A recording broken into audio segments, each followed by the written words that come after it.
girl ain't ever late. A regular Swiss watch this guy.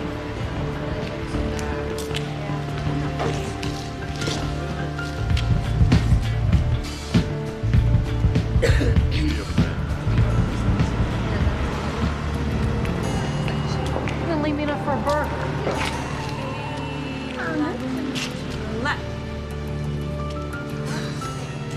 Come on, honey, when are you gonna stop counting bricks all night, huh? Oh, is that me? You know, people are gonna start talking. Come on, listen to your old pal. 16 candles. Oh, maybe I gotta get 13. What's to the right? So it could be to the right. Could be up. No, she looks sick, Tess. She is, and she needs help real bad and real soon. All of those ladies look like they need help. Well, one at a time, Miss Wings. Tonight, it's the brick counter's turn. Her name is Julia. She doesn't look like she's ready to listen to reason. She's not. That's why God sends angels instead of those little get-well cards. But you better hurry, baby. She's got a long way to go, and it starts tonight. Well, it doesn't seem like we'd have a lot in common. Oh, but you will, baby. Trust me.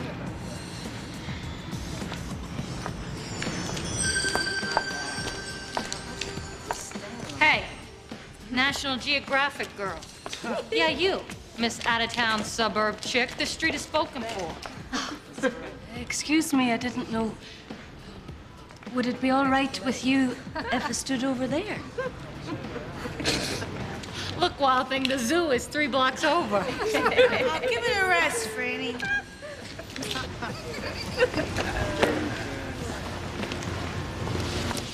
Are you hurt? No, Mr. Smokey. Here, let me help you. You look like I need help. You won't do much with her in this condition. She's got to get straight first. Yeah, she's a nice one. Hey, good looking. Don't experience count for nothing these days. I got Great. Here we go. Come on. Let's get you up. There you are.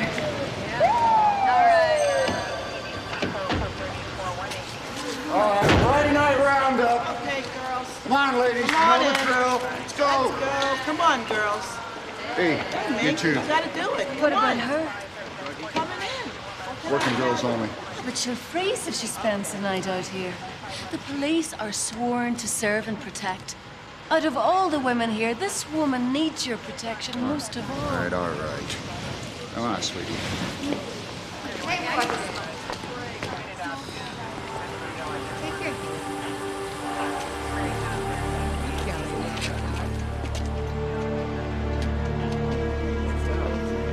It's not enough room.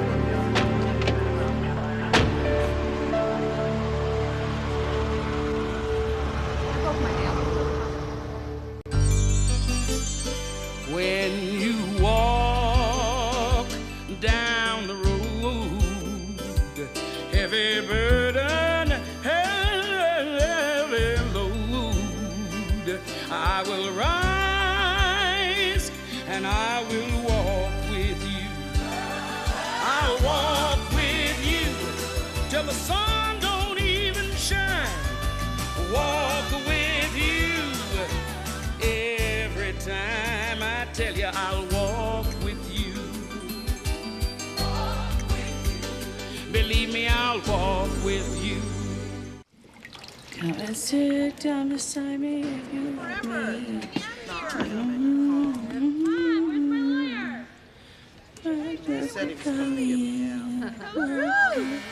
Look at the Red River Valley, Julia.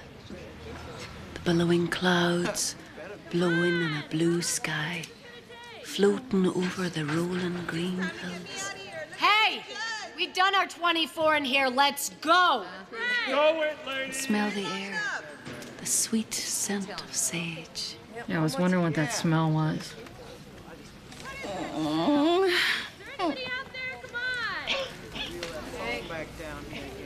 You know, it's a good thing you got the cops to take her. She wouldn't have lasted out there.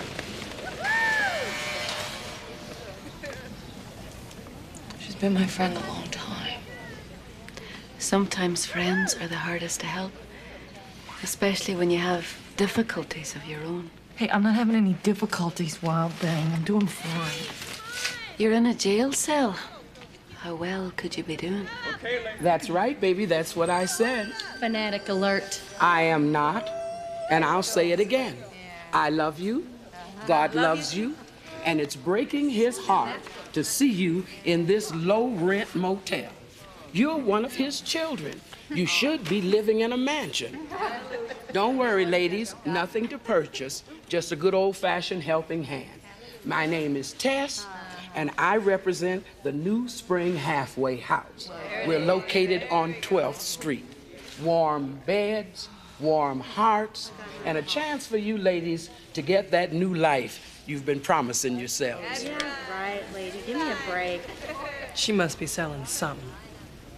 Or smoking it. I like the valley. It's peaceful there. I'm glad you're feeling better. It's like you were praying for me. I was. Praying doesn't work. I tried it. Well, maybe this is your answer. Now, you won't be sorry. I'm not gonna lie to you. You're gonna have to do your part, cooking, cleaning, and taking your turn in our little cooperative thrift store. But you'll be safe. The food is good, and the roof doesn't leak.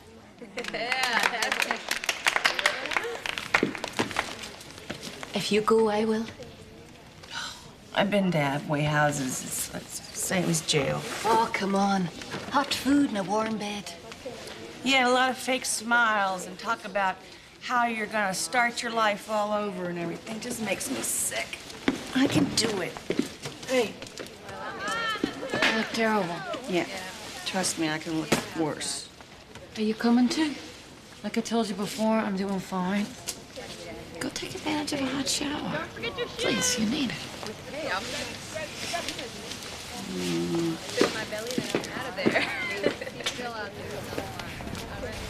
Good job to you. You take care of yourself. Always do, honey. Later.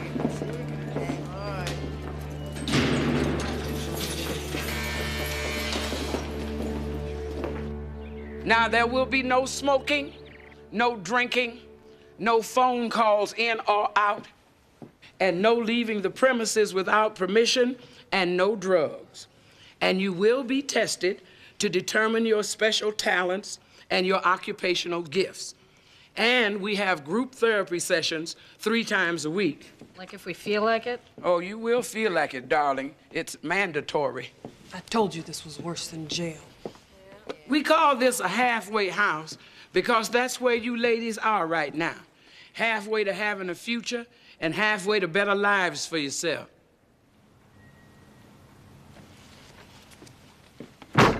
And you're also only halfway out of your old life so far. Getting off the streets and getting off drugs is one thing. Staying off is another thing altogether. Yeah, it's gonna take hard work and discipline and commitment, right? Yes, but I'm willing to do it. What do we have to do? Just let yourselves be loved, baby. Now, it's time to talk about the work detail. The new ladies work the kitchen, the laundry, general cleaning, and they inventory the second-hand clothes for the thrift shop. Excuse me. I think I'd like to try working in the kitchen. All right, but I suggest that you limit yourself to chopping and peeling things and no actual seasoning and cooking things, if you know what I mean. Is there any chance there's... No, there's no cappuccino maker. Now, volunteers for the thrift store.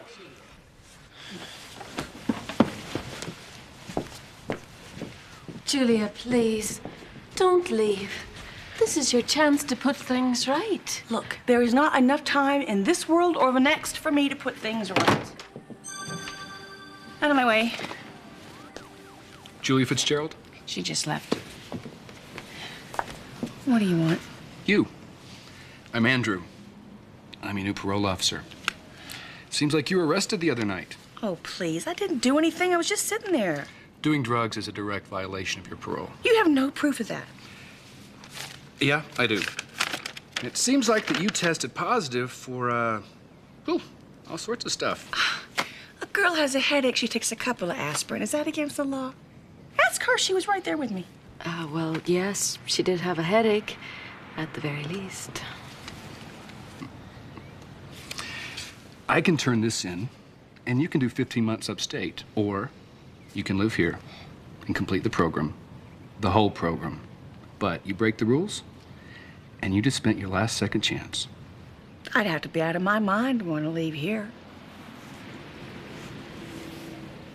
I'd drive to the house and see his car there.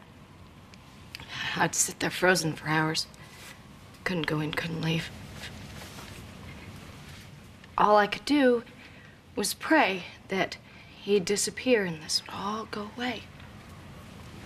Then he'd see me through the window and he'd come out. Big smile.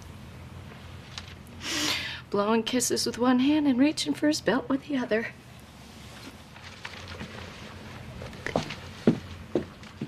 How about you talk to us about your current events, Miss Julia? I stopped talking about myself a long time ago. Okay, what about that list? What list? The ones with the names of all the people you've hurt, so you can start to make amends to them and get yourself a clean slate and a clean conscience? Spilt milk is spilt milk. Without forgiveness, there is no healing. Oh, yeah. Well, listen, why don't you go out and get a list of the people who walked all over me? Let them beg for my forgiveness. How about that? They forgive me, I'll think about forgiving them. Does that go for God, too? I don't know, there's some things I've done that even God wouldn't let me off the hook for.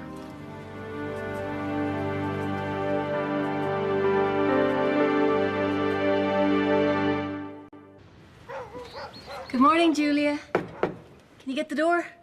Fresh biscuits. I made them myself. Thought you might like some before they're all gone. Julia.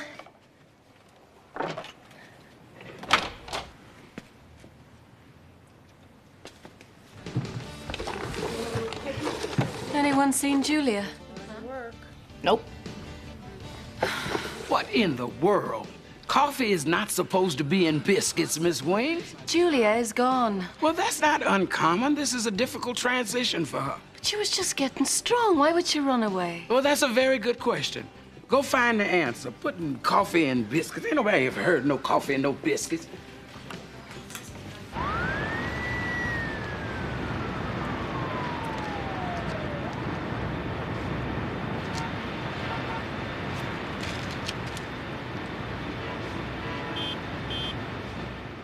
Julia. What are you doing here? Gonna get your butt kicked out of the house for this. I got permission. Sure you did. That's the problem right there. See, some people just get permission. The rest of us just get nailed. It's the luck of the draw. I don't believe in luck. That, sweetie, is because all you've ever had is the good luck. I don't know what brought you to this alley the first time. But I know it wasn't luck that brought you back today. You decided to come, and you can decide to leave. Waiting for somebody. Fran. Gonna be here any minute. And then what? Do you mind if I wait with you? It's a free country. Yes, it is.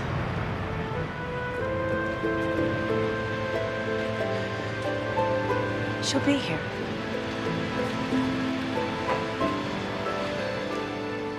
She wouldn't stand me up unless it was really important. Is there really any life for you on the streets, Julie? You have no home, no friends, no hope. But you do have a future now. Stay in it. I don't know how. I can't. As long as you believe in luck, you won't. Luck doesn't have a heart, but you do. Isn't there something in there that wants to live? Some dream in you that wants to live? Something, anything worth hoping for? Something worth living for?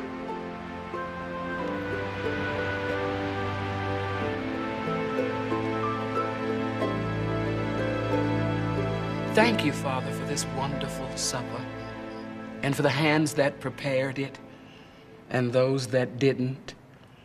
And thank you for the gift of this home and the ladies in it. All of them. Amen. Amen. Amen. Thank you.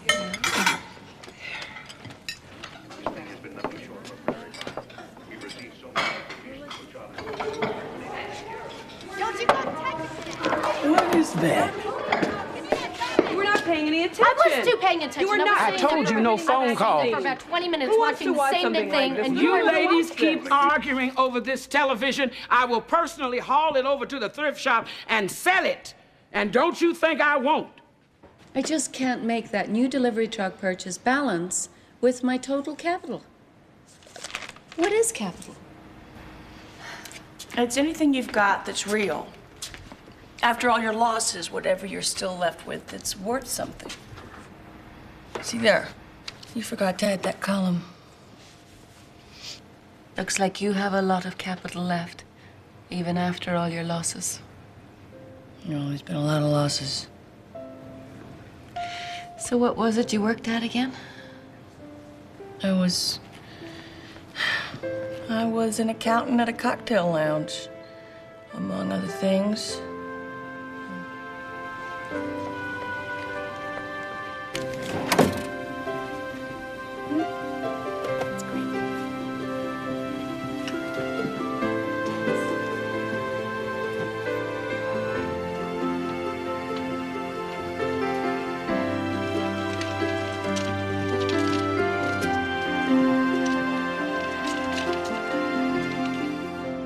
Father, we thank you for this abundance. Amen.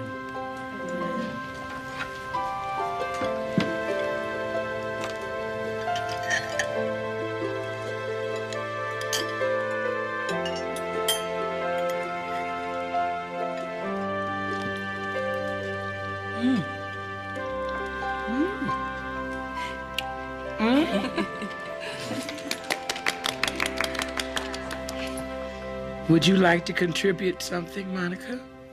Well, there was the time that I drank 6 double espressos. And you stole them? I drank them. All 6 of them, one right after the other. It's not something that I'm proud of, but makes me feel better to talk about it. Gluttony is a terrible thing.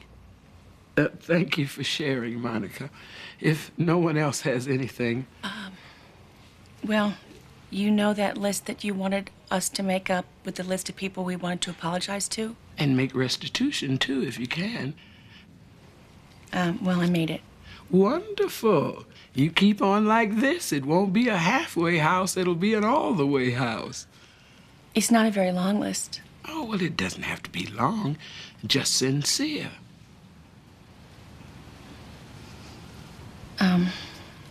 I may need some help. Oh, well, now you've gone too far. Just too far. They built it up.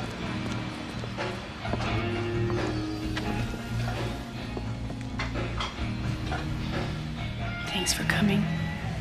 Thanks for asking me. I'm very proud of you. Do you need any help? I hope not. But I'll let you know.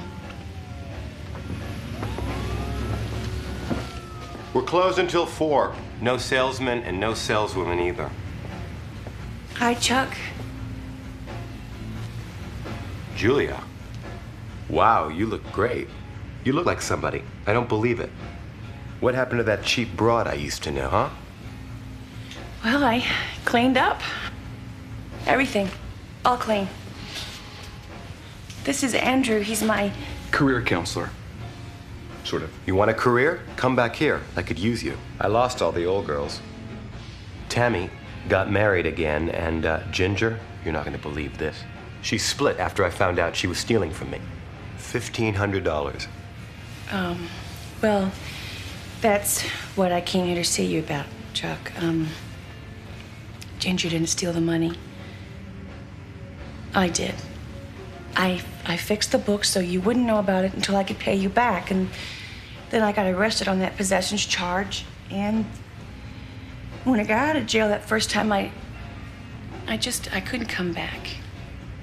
What do you want? I want to apologize, and I want to pay you back. Good. Pay me back. Well, I can't right now. I will, I promise you. It's just, well, I had to tell you first, and now I'm going to get a job, and I'll start sending you monthly payments. What do I look like to you? A loan officer? Whoa, whoa, whoa, whoa, whoa, whoa, whoa, whoa. Julia's trying to do the right thing here. Well, that's exactly what I'm going to do. Yes, police? Please, I'd like to report a thief.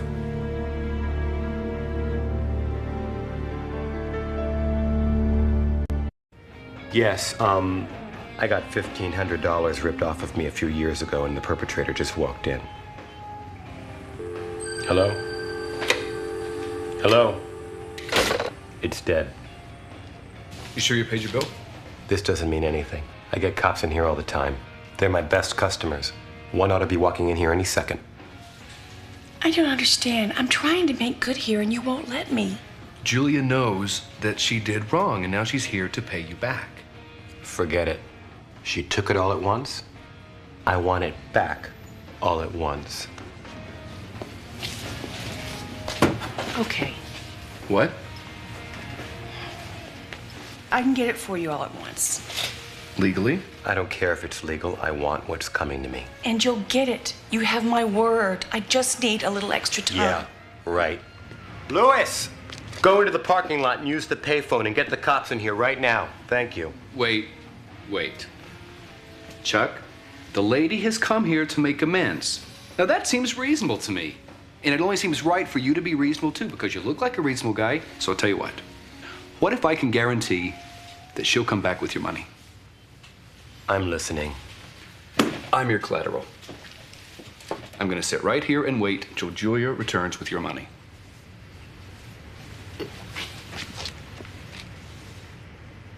I don't think so.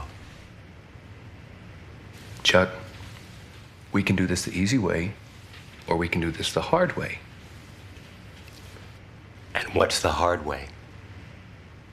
The wrath of God? Yeah.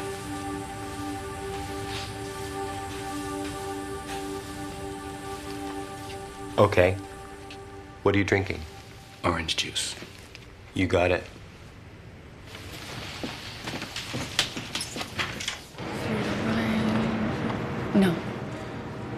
No, it was left. 3 to the left. 1, 2, 3. 3. Okay.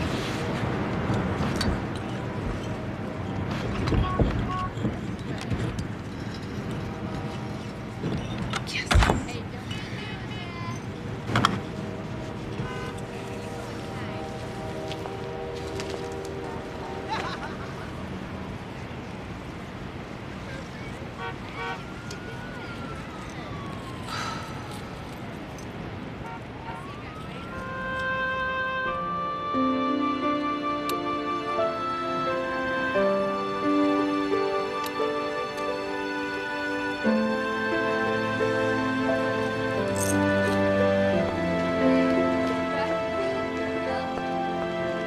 Hey, Princess, what gives? What? Straight life lose its lust? Are you halfway back to us now?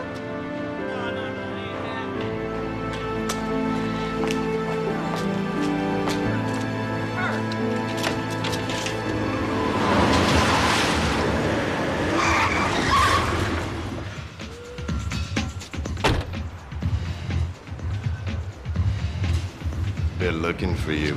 Can't have been looking too hard because I've been standing right here. You calling me a liar? No, I'm calling you blind.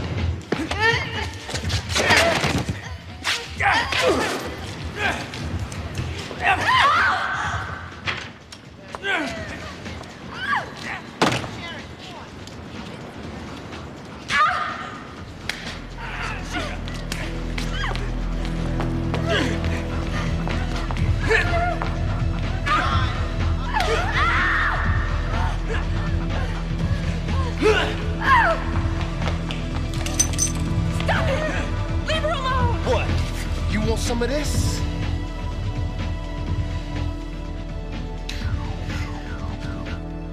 Where's she gone, Tess? I don't know. But I do know that Chuck is gonna file charges in the morning if she doesn't turn up. What if she's run away? Then she's run away. It's always her decision. And I keep telling you, baby, we cannot force people to make the right choices. Hello? Fran. Who did this? Jimmy. He told Fran he wanted some of his cut, and she came up short. Did he hurt you too, Julia? No, I'm perfectly perfect. I help my friend. I'm like an angel. But what happened to that money you were going to give Chuck? Chuck agreed not to call the police, but if he doesn't get that money, he's going to make that call. I don't have the money anymore. Oh. No, Julia. No. She's resting. I'm sure she'll be just fine, but you... Tess, I'm so sorry. Monica, I'm really sorry. It's all right, Julia. Hold on. I would like to hear how you spent $1,500 in 6 hours. Well, I had to pay Jimmy off for Fran, and I had a tiny bit left, and I was just so scared. I really wanted to stick with the program, and I tried, but I just kept hearing how Chuck kept telling me I was no good, and well, I guess he's right. No, you're fine, Julie. You just had a wee bit of a setback, that's all. Well, I still think that I should call the police and turn myself in before Chuck does. Not so fast. Don't be so hasty to give up your future just like that. I don't have a future anymore. I sold it tonight at the pawn shop.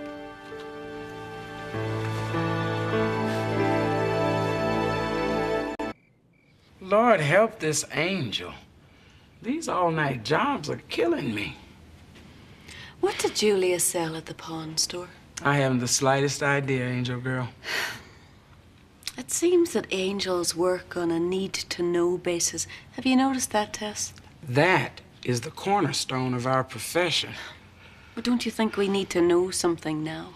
God's timing is perfect, Miss Wings. Example.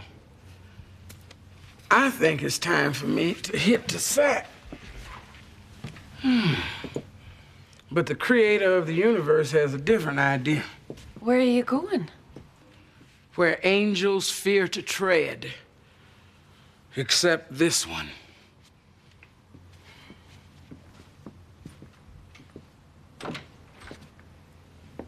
Oh, God, please. Please help me. Julia, what are you doing? I lost it. It's all I have left. I sold the bracelet, but I kept the necklace. I mean, the bracelet, it didn't mean anything, but the necklace is all I have Julia, left. slow down and tell me what it is that you've lost. My baby. What? I lost my baby. How have you lost your baby? What baby? Julia, where is your baby? I don't know. Shh, it's okay. You can tell me everything. Please. I can't. You'd hate me. It's unforgivable. Don't count on it. Come on. 8, 9 years ago, I met this guy and I fell in love. Joe was so funny and charming and crazy, really crazy.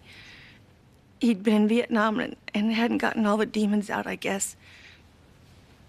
And one day I woke up and he was gone. I don't know if he would have stayed if he'd known there was a baby coming.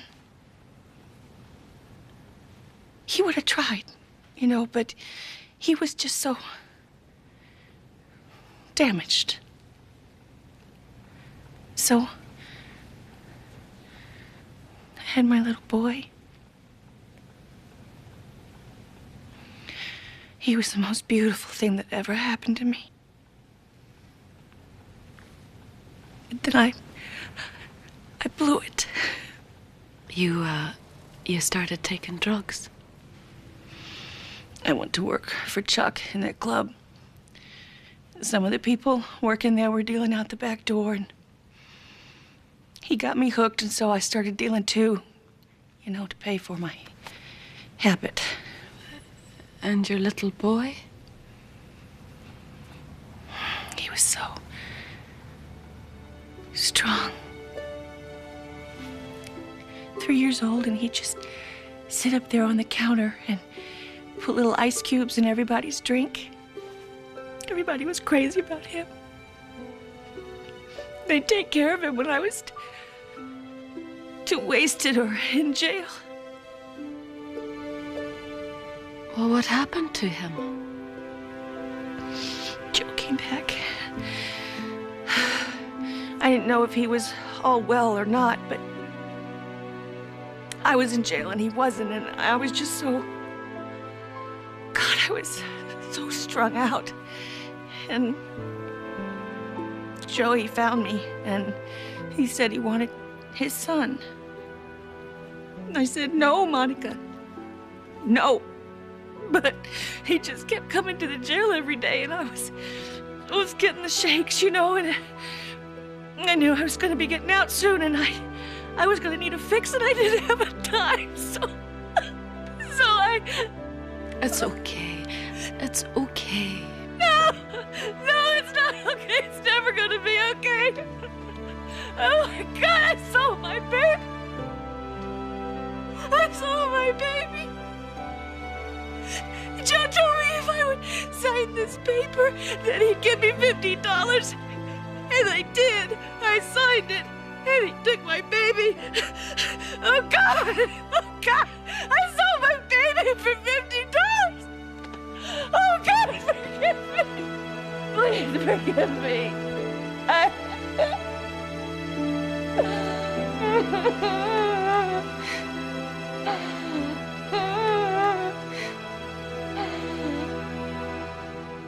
Hey, you there. That's right, Mr. Cool. Get in the car. Don't you turn your back on me.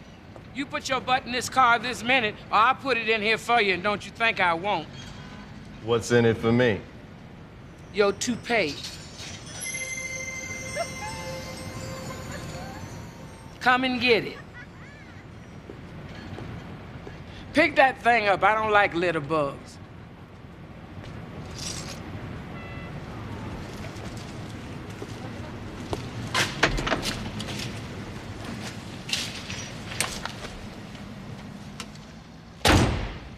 You the woman beater with $1,500 in your pocket? Depends. Give me that.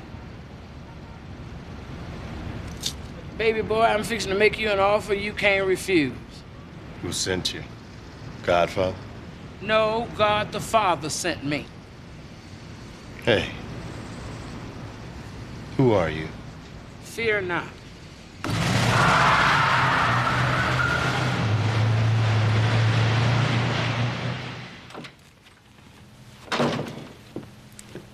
Where have you been? It's an ugly world out there, Angel Girl. I just been doing a couple of makeovers. Tess, you're a miracle. Yes, I am. One tired miracle. Hello, honey. Monica's got something to tell you. By the way, I got the $1,500 back from Jimmy and gave it to Chuck. And Chuck's not going to call the police, and you're not going to go to jail. And Jimmy is in a whole lot of trouble. And Tess is going to bed. I'm not going to jail. I don't understand. She talked to Jimmy? Tess can be very inspiring. Look.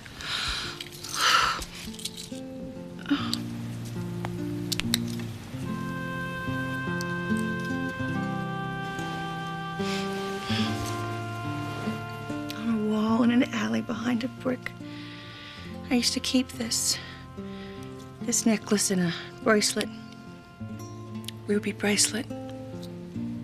Some rich guy from out of town had bought for his wife, but he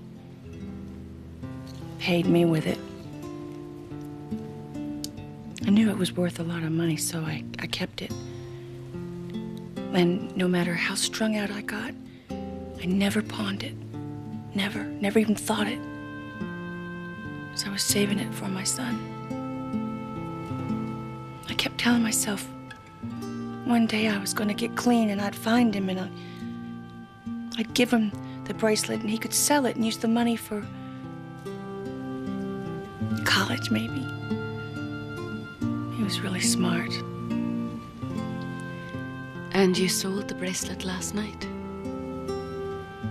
You gave everything you had away to save the life of your friend instead of your own?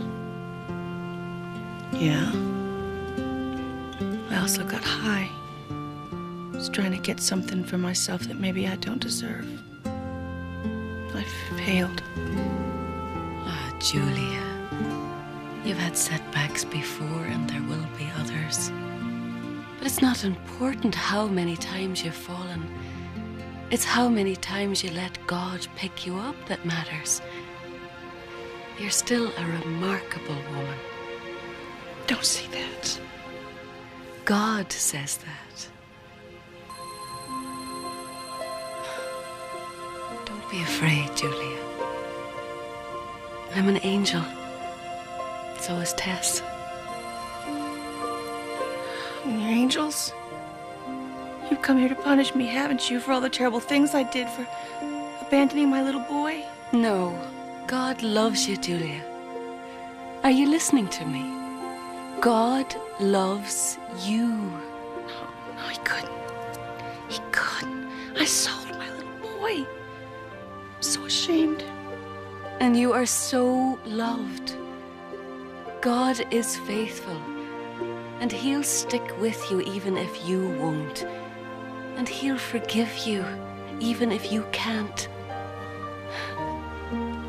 His mercies are brand new every morning.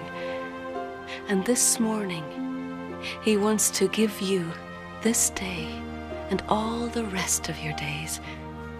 All you have to do is say yes.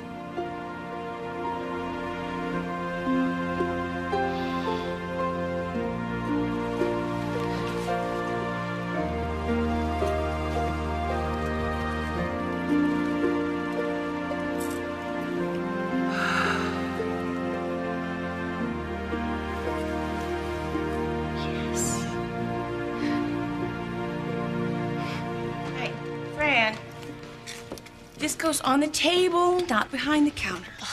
Yeah. Save a girl's life, you think she's your slave. Julia, have you ever heard of a little town in Kentucky called Chicory Creek? I've never really been a small town type of girl. Never say never. There's a bus leaving for there at midnight. Well, wait, I'm not ready to leave. Yes, you are. You've gone all the way in the halfway house, and God has restored you totally. So stop talking and listen. When you get off the bus, look for a man with a 1949 Burgundy Cadillac. With burgundy leather upholstery, baby. So you've met him. You know him. Well, let's say he knows me. There's Andrew from my parole meeting. Oh, wait a minute. I can't leave the state. That's a violation of my parole. Andrew wouldn't let me. Oh, I think we can prevail upon him.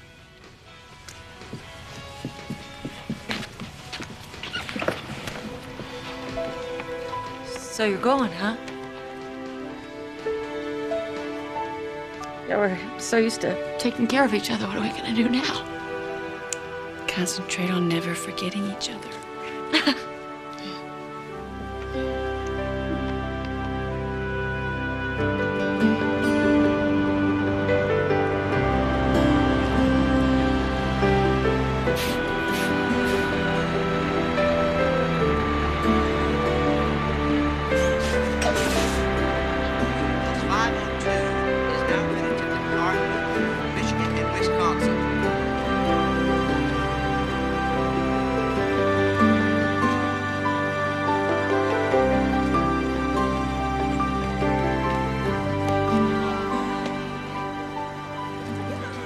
Lost Valley, they say you are going.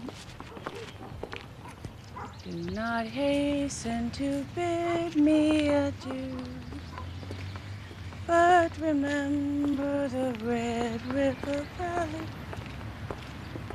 and the one who did love you so true.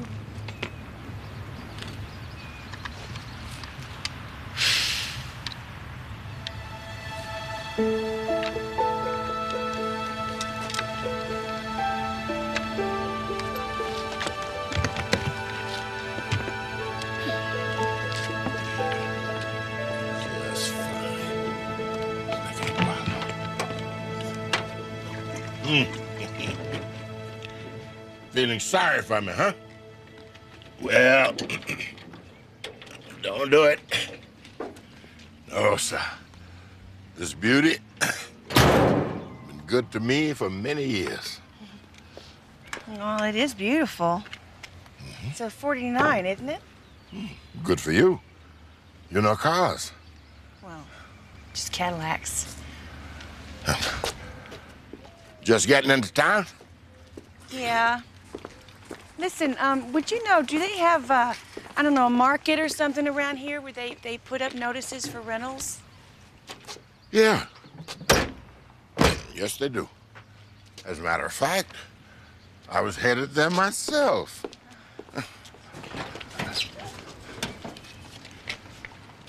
I've got a room to rent. It's perfect. How much are you asking? I don't know. The idea only came the other day. A friend suggested it. Well, this is my daughter's room when she was young.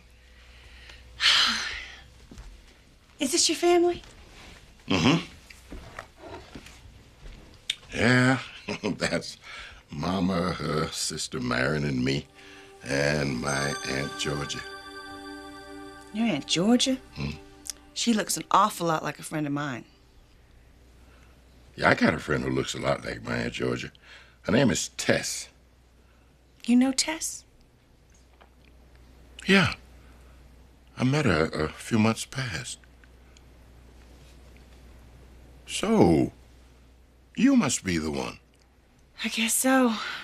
Well, she said that you would certainly want to see this picture. That's the Greens. I call them my extended family. They're traveling all over the country, seeing America and having the time of their life. But Chicory Creek is their home base, and it's getting close to Thanksgiving. They wouldn't want to miss that, so I expect them to pull into this yard any day now. That's Russell, Claire, Hattie, Josh, Dinah, and their nephew. Nathaniel. Yeah, Nathaniel. Erasmus, do you like tea? Yeah. Good. Because if you don't mind, I'd like to brew us up a pot and have ourselves a little chat.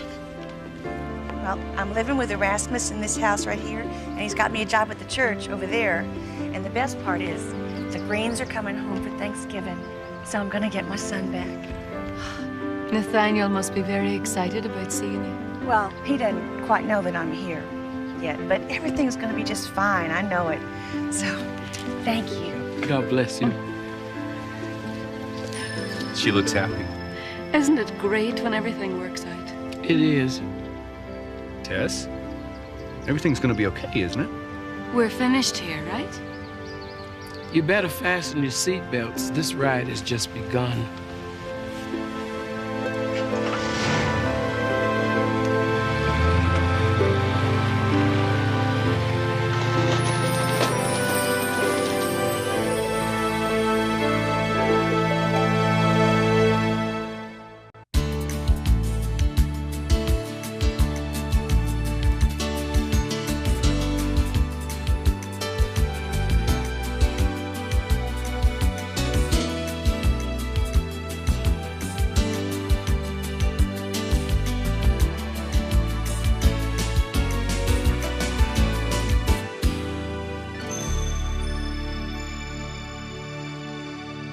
Previously untouched by an angel.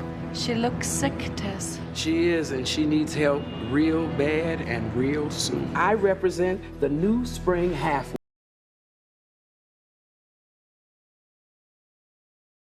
I sold my baby for $50.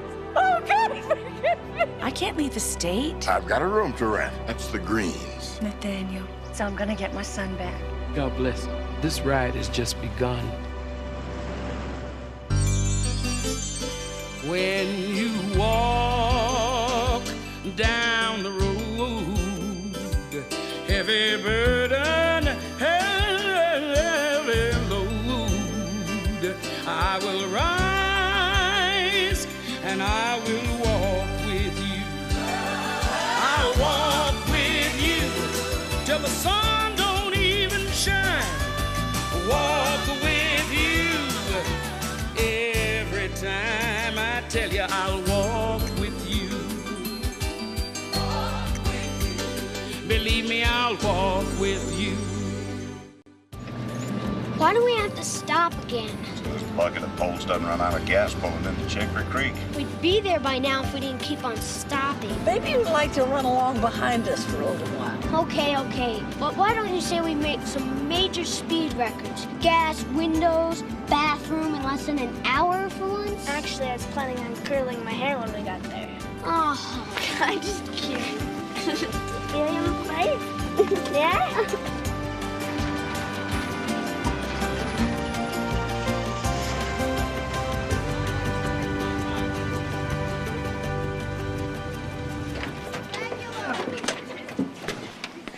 I'll take care of the gas.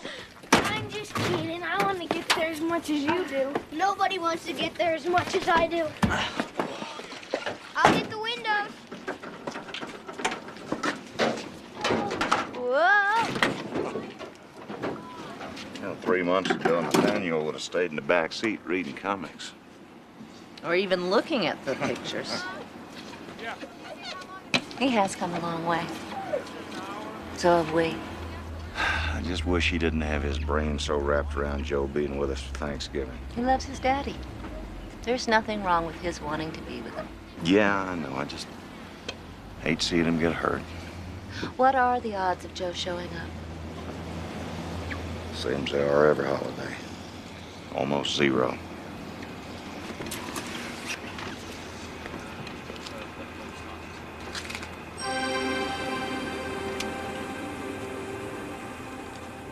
Good afternoon. Yeah, same to you. I'm sorry I'm staring at you. I just thought I knew you. I'm Andrew. I haven't been around this part of the world in quite a while. Russell Green. It's the face, Mr. Green. I look familiar to everybody. Not to me. I find your face unique. Very handsome. Well, thank you. Thank you very much. I take a compliment wherever I can get it. Welcome. Grandma, quit talking about the guy's face and let's get out of here. Hey. Oh.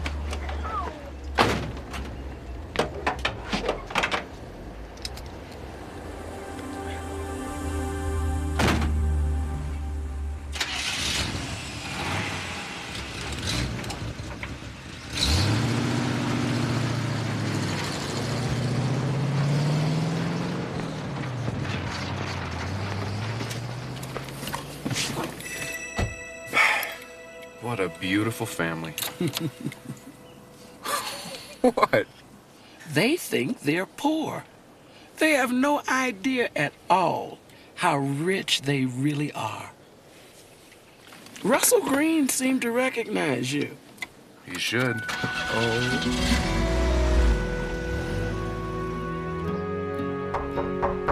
Julia, it's time for you and me to talk. I can't decide which to wear. You're lucky you only have 2 suitcases. You know, sometimes being scared is good for you. Lets you know you're still alive. Oh, well, right now I think I'm just a little bit too alive. It's gonna be all right. The Greens are very decent people. I know. So you told me 100 times. Little boys have been known to love their mothers. I haven't been a mother to him, not in years. I'm afraid he's not even going to recognize me. I've changed so much. Give them a chance. Well, here they are. Erasmus, you have been so helpful to me this last month. I mean, you know, renting me this room and finding me a job and just helping me to get through this and everything. But I have one last favor to ask you. No introductions. Not just yet. I need to sort things out with him. Julia, I won't lie. I'm not asking you to. I just let me be the one to tell him myself in my own time. Now, I want to hear all about your adventures. Details. Don't leave anything out. We flew in a hot air balloon. Yeah, and I played guitar at a music festival and talked on the radio. And I have an Aunt Mooster, and she's 100 years old. 100? Oh, she must be as pretty as you are. Come on.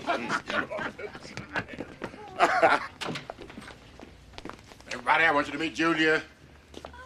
Julia is, her name is Fitzgerald. She lives upstairs in the room there. Julia, I want you to meet the Greens. Russell, Claire. Hattie is Russell's mother. This is their son and daughter, Josh and Dinah. And their very favorite nephew who calls himself Nathaniel.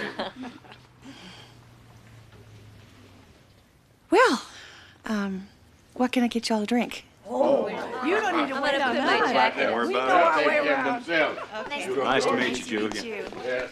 Thank you.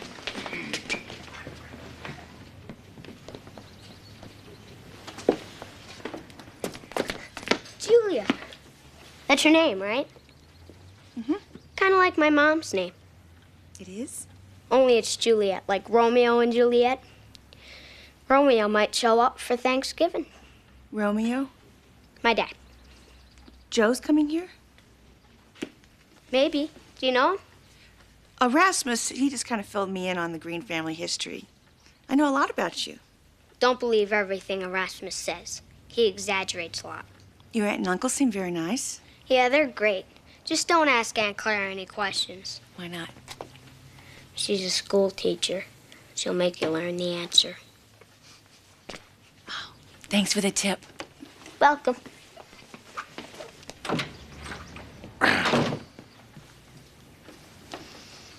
So, how long you been in Chicory Creek? A few weeks. Long enough to fall in love with the place. Oh, yeah. Good people. Yeah, starting with Erasmus. He is the best. Yeah. He got me a job here, you know. At the church. I'm the secretary. Never been a secretary before. It's no big deal. Well, it's a very big deal.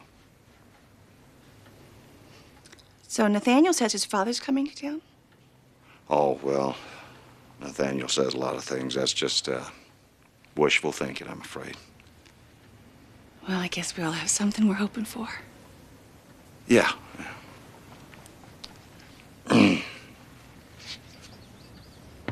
Rasmus, just wanted to thank you for putting us up again. Well, my pleasure. Couldn't have you and the family spending Thanksgiving on the road. Well, there's nothing wrong with the road. I expect that's where we'll be spending Christmas. I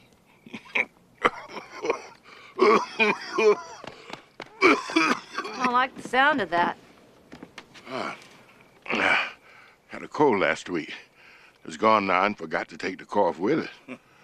Well, your daughter's a doctor. Get her to make a house call. She's out of town. She found herself a beau and spending the holiday with his family. Congratulations. A little early for that. Is the trailer unloaded yet? Yeah, except for the bedding. It's full house cleaning, top to bottom. Hey, Hey. Hey. thought you all might like some cookies and milk. Oh, no, thank you. Now I'm saving myself for tomorrow. And I'm just trying to save myself. Oh, take that evil butterfat away and let me have that cookie. You think the kids might like some?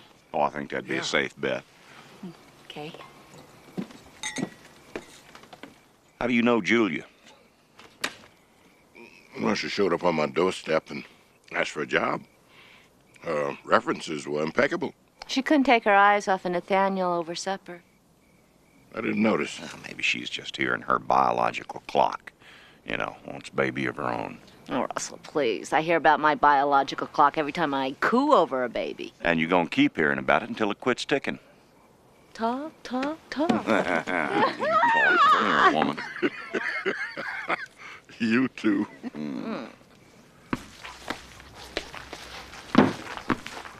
You're pretty good. Oh, thanks. I'm gonna play Little League. I want to be a pitcher. Oh, well, a pitcher needs a catcher. Yeah, I know, but Josh and Dinah don't want to. Well, I'll catch with you after I do my errands. You got a glove? I'll buy one. Okay. You'd buy a glove just to play with me? Yeah. Oh, wait. I think I'll come with you just to make sure you get the right kind. Oh, good for me. Thank you. Should you tell them where you're going? Nah, they trust me. Have you seen Nathaniel? We can't find him anywhere. Well, he was out back a little while ago. That is the silliest sight I've ever seen you three preparing Thanksgiving dinner. Well, you know why we're doing it, don't you, Mom? Oh, why? Because we're tired of getting stuck with the dishes year after year. This time we cook, you clean. I don't care how many dishes you stick me with, just don't burn the turkey. You're not gonna find Nathaniel in the fridge. Thank you, Erasmus. I was just checking on the turkey. It'll cook better in the oven.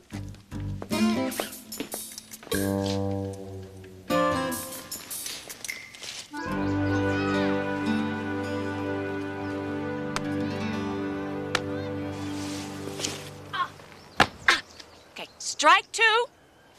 Counts 2 and 2. One man's out, man on third. Now, keep it low and watch for the squeeze play. Okay. Okay. Are you okay? Of course I'm okay. You think I let that guy on third score?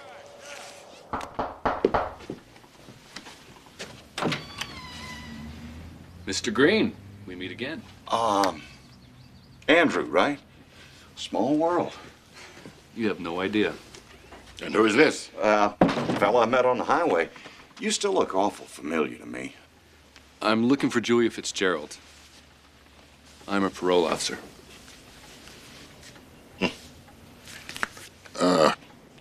She's around here somewhere. So you work on Thanksgiving? Well, I was in town on business, and I thought I'd stop by and say hello. Well, wait, parole officer, what's going on, Erasmus? Still no sign of Nathaniel. Where's Julia? She's probably with Nathaniel. Julia is Nathaniel's mother, Russ. Dear God. His mother? Really? When are you going to tell us? Yesterday. I should have. I'm sorry I didn't do it. You don't think she's taken him? Taking who? Andrew. Hello, Julia. You know, over the years, I've come to learn that the best strategy is the simplest. Tell the truth. Truth about what? Dinah, Josh, take Nathaniel for a walk. We just got back from a walk. Take another one. School, brother.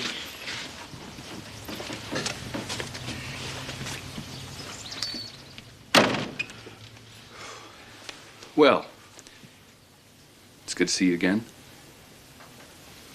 Be in touch. You got any plans for Thanksgiving?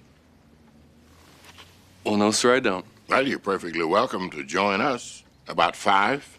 Just might take you up on that. We look forward to it. Thank you.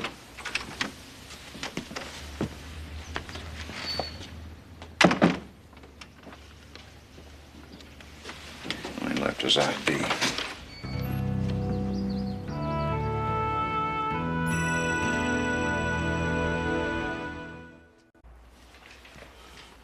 Rasmus, I just wish you'd told us. Don't blame him. It was me. I made him promise. I wanted some time for Nathaniel and you all to get to know me. How are we supposed to do that when you're not telling us the truth? She was scared, Russ. What? Of us? I was scared you wouldn't give me a chance.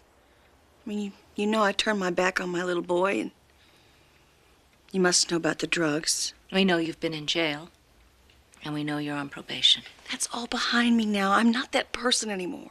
No, if you're expecting us to trust you anytime in the next 100 years or so. Russell, there's no point in being unkind. Mama, she is here because she wants Nathaniel. Isn't that right? Well, we're not turning him over to a stranger. I'll have you know that right now. I'm his mother. That's up for discussion.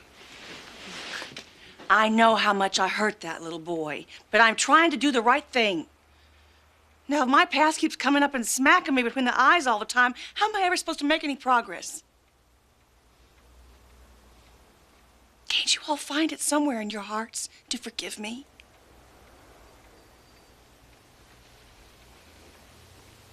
That's not up to us. That's between you and Nathaniel.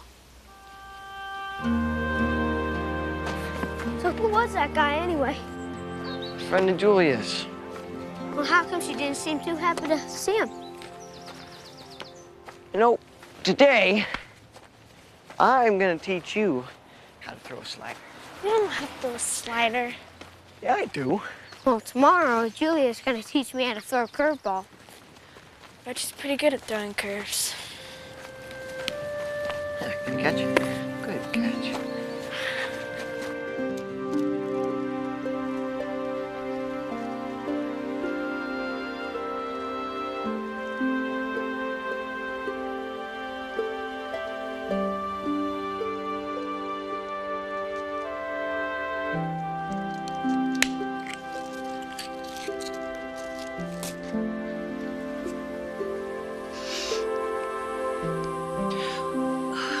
I'm sorry.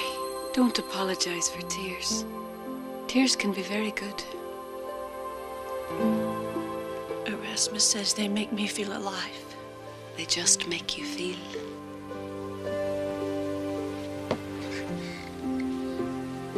I can't do this, Monica. What if he hates me? I mean, where will I be then?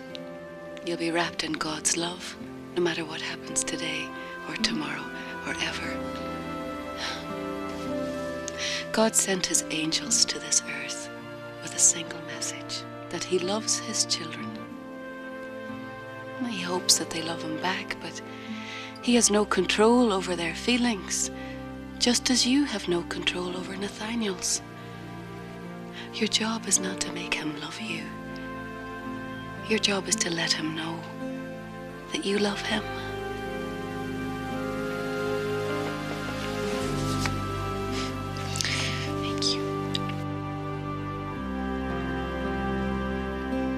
So what's this big deal you want to talk about? Can't be baseball because baseball is not a big deal. Well, except to kids. Well, it is about baseball and fishing and anything else you might be interested in. It's about getting to know each other better. Way weird. No, not really. Not when you hear what I have to say. What would you think if Russell and Claire went about their own business and you came to stay with me? With you? Yeah. And Erasmus until I got my own place. Okay, this is definitely weird. What, do you have a thing for kids with red hair or something? You don't remember anything about me, do you? Why would I? Well, because you knew me once. You wanted to be a cowboy, remember? No. Maybe you remember this. From this valley, they say you are going. Do not hasten to bid me adieu.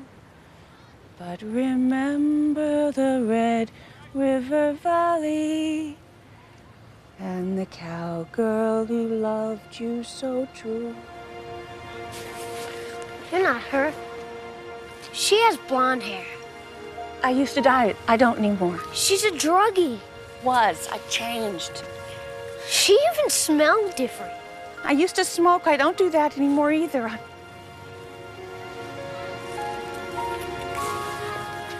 I'm your mother, Nathaniel. Why are you lying to me?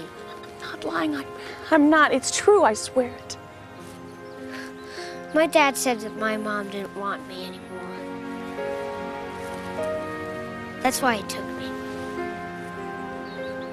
I was sick.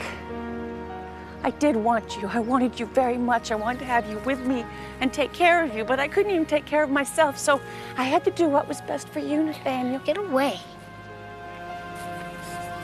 Look, I'm not proud of the things I did, okay? But I don't do them anymore. I don't. I promise you. Because I want you back in my life again. No! Hate you! Hate you!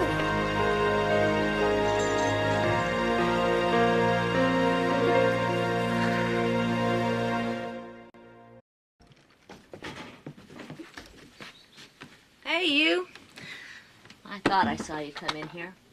Well, in fact, I heard you come in here. I didn't know a little boy could slam a door so hard. Huh. Josh and Dinah are looking for you.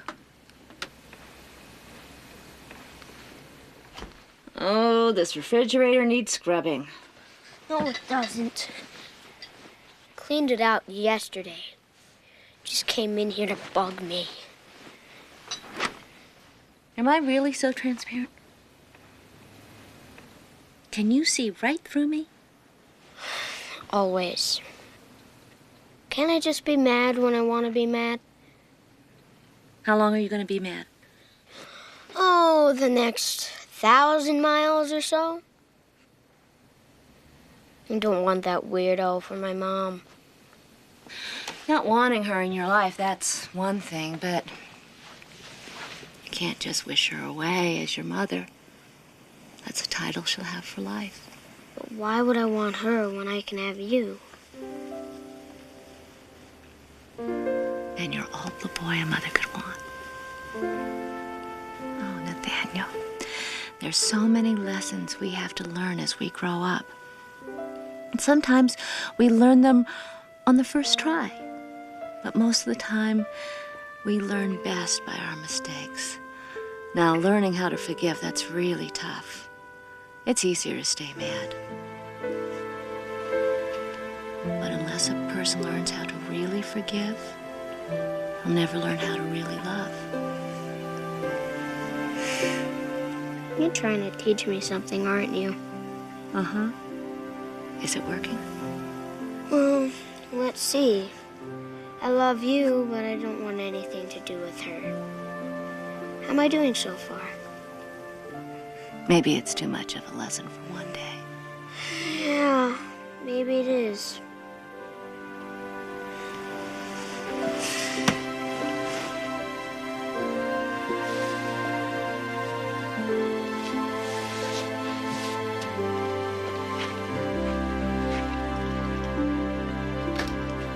I just talked to him.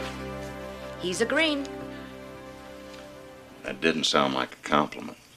Stubborn as an ox. Comes from my husband's side of the family. Now, Mama, this is one subject where you shouldn't put in your 2 cents. You're the most stubborn human on earth. Maybe now. When your father was alive, I was a distant second. What'd you expect him to do? Just jump into his mother's arms as though nothing had ever happened? No, I didn't. Not without the support of the people he loves and respects. Well, I'm sorry, but I am not pushing him in her direction, and you shouldn't either. Woman's been a drug addict and worse for most of her life. I'm not saying just hand him over. But we do need to give her a chance. She has had years of chances. She's his mother. She gets more years. I will not put that child in the middle of a tug of war. Can't do that to him.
How'd you know I was here?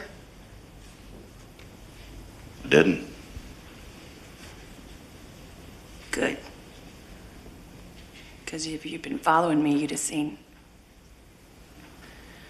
Well, let's just say life is full of temptation, and I passed the test today, but I can't vouch for tomorrow. Why don't you tell me what happened? Help me understand this. I don't know where to begin. Begin with my brother. Begin with Joe. Still get choked up thinking about him.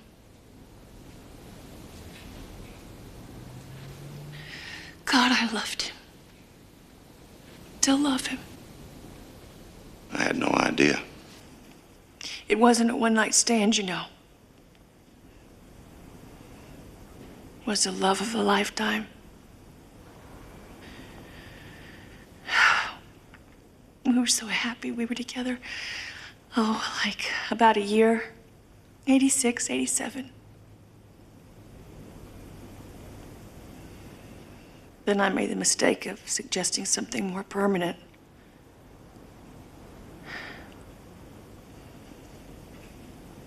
It wasn't until after he left that I found out I was pregnant. Well, what about the drugs? Where'd that come in? I started doing that as a teenager. Lived my whole life in a haze. The minute I found out I was pregnant, I just quit. I was straight. No booze, no drugs, nothing. Then I hit a rough patch, you know, and a so-called friend said she had something that would make me feel better. I thought, what can it hurt one more time? And before I knew it, once more turned into once a day.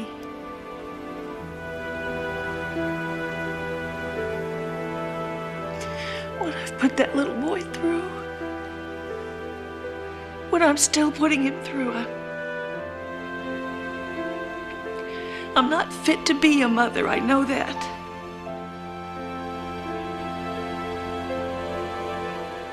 Claire thinks we ought to give you a chance. I don't deserve it. I mean, I was going to jail, and then Joe just happens to be passing through town, and I surprise him with the news that he has a son, and then I sell him. My own child, I sold him for 50 lousy bucks.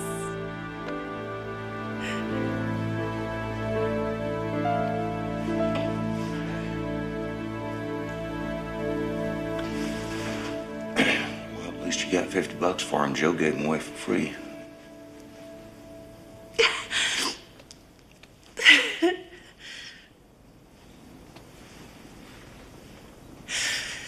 Thank you for saying that. No, really. Thank you for taking care of my son and for saving his life. And for giving him a family. Well, that's it's no big sacrifice. It's pretty easy to love. Yeah. He always was. There was a time when he even loved me. That really tore me up today. Hearing him say he hates me.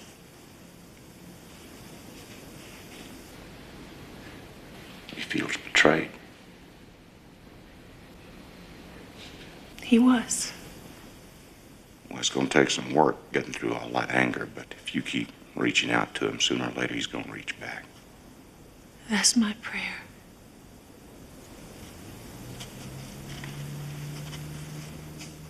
I came in here looking for answers to some questions that I had. Saw you sitting in here looking for answers of your own, and well, I won't have quite so many questions anymore.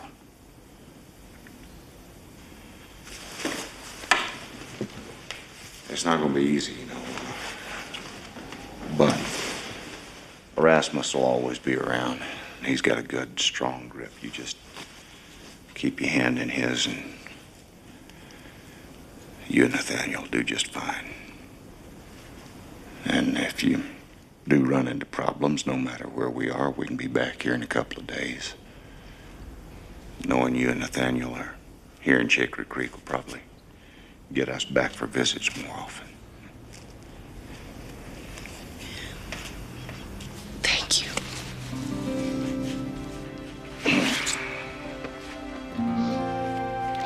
I'll tell you what, let's go give thanks for the Duke.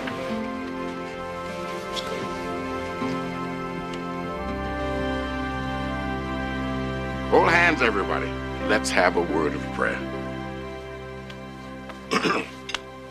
Nathaniel, that means you too.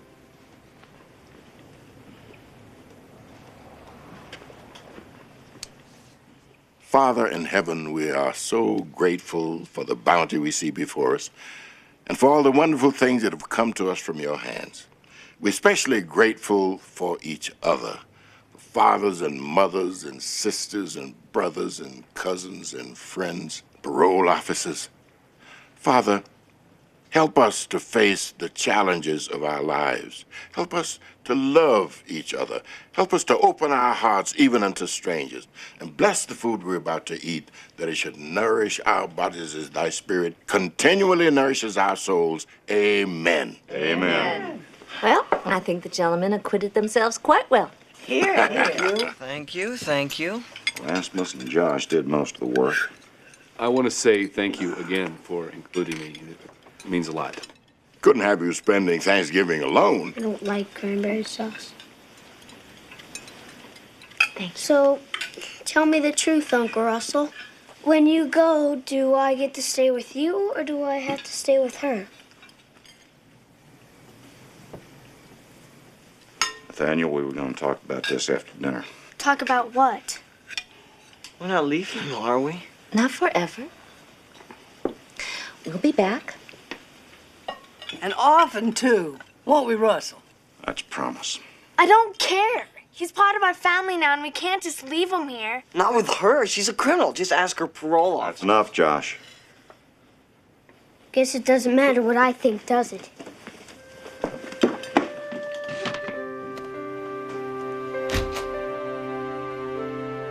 I wouldn't know where to begin. That's what makes motherhood so exciting.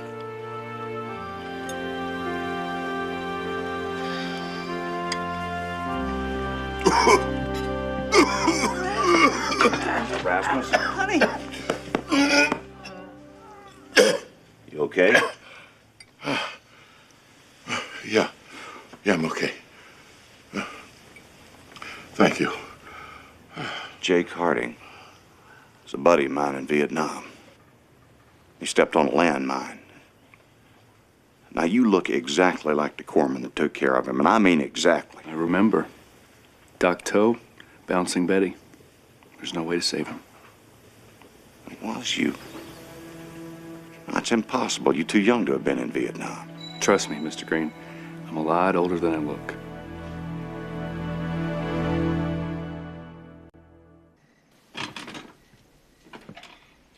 Looks like it's gonna rain soon. I brought this by for later. In case you change your mind. I won't. You know, I'm not really very good at this whole mothering business. I know Claire's a lot better at it than I am. I know that feeling. Josh and Dinah are a lot better at the kid business than I am. Maybe we are related. You don't seem very excited about the possibility.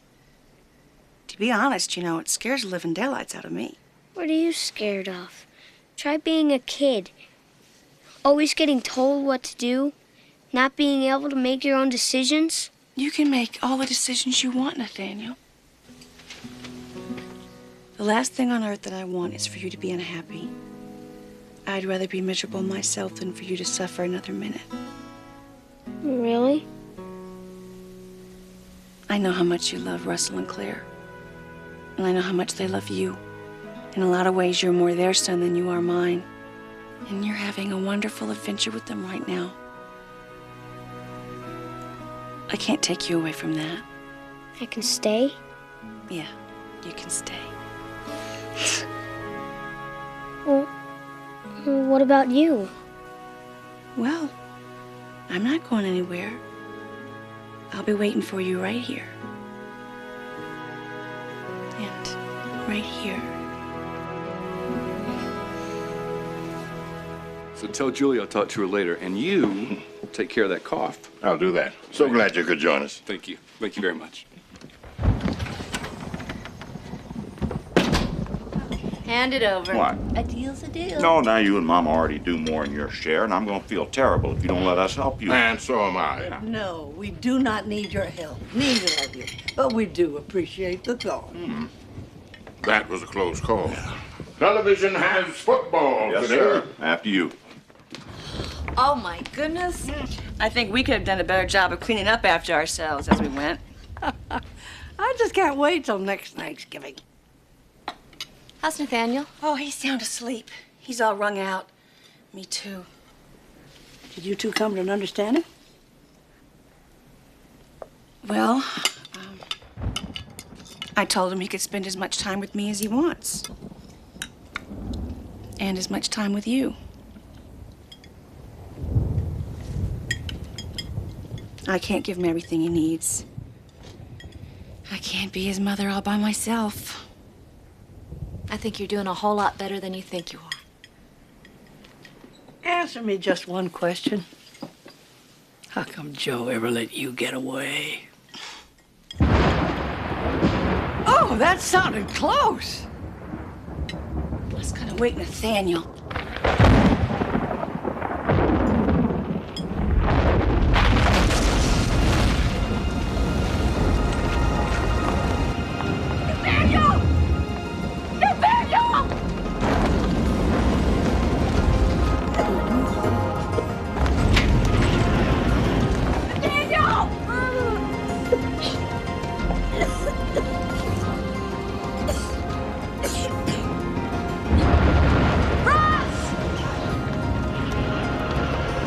Get down! Get down!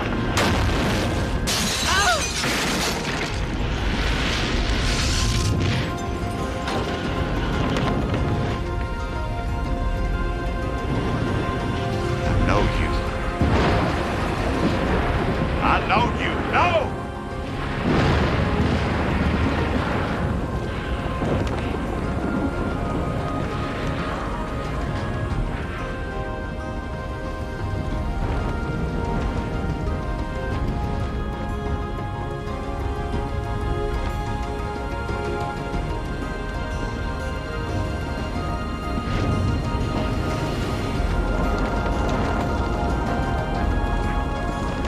Take him! Get him in! I've got him. Come on. I'll call 911. There's no 911. Volunteer fire department. Numbers by the telephone.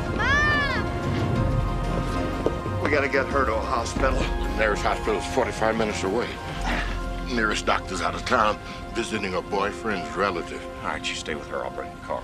No, wait. I stay here. We have to get you to a doctor. Take her in the house, Mr. Green. Tess. There was another angel here, a man. Andrew, he'll be back. She needs to be comfortable, and she needs to be with Nathaniel.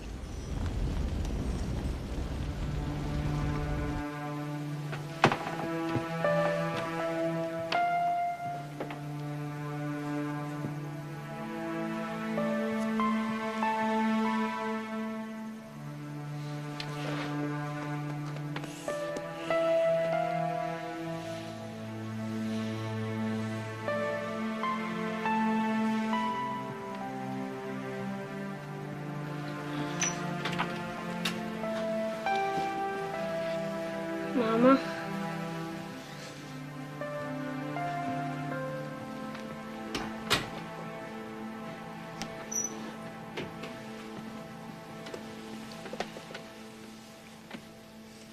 Would you mind leaving me alone for a minute with my son?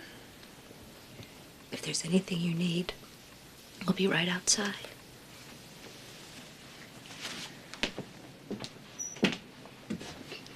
Thank you for everything. You've been so kind.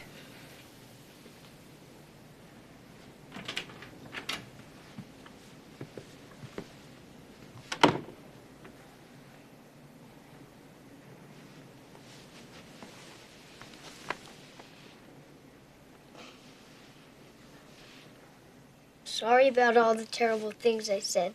Don't hate you. I love you, and I want to be with you forever.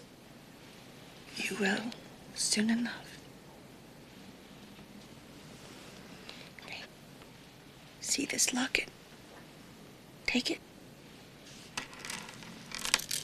Anytime that you feel lonely or sad, you open that locket up and you remember how much your mama loved you.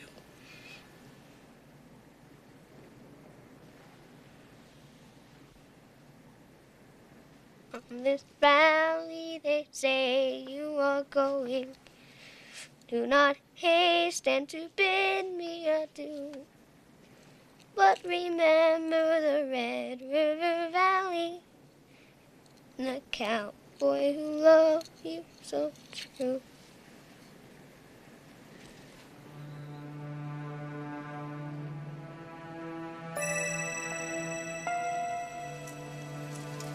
Hello, Julia. We've come to take you home. You do. Who are they? Angels of God, Nathaniel. There's nothing to be afraid of.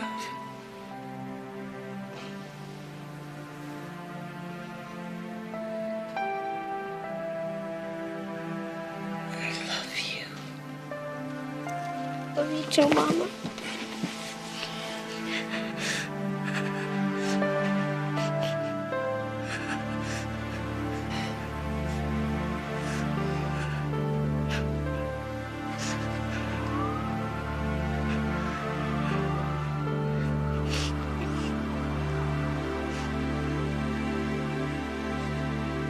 Turned her life around.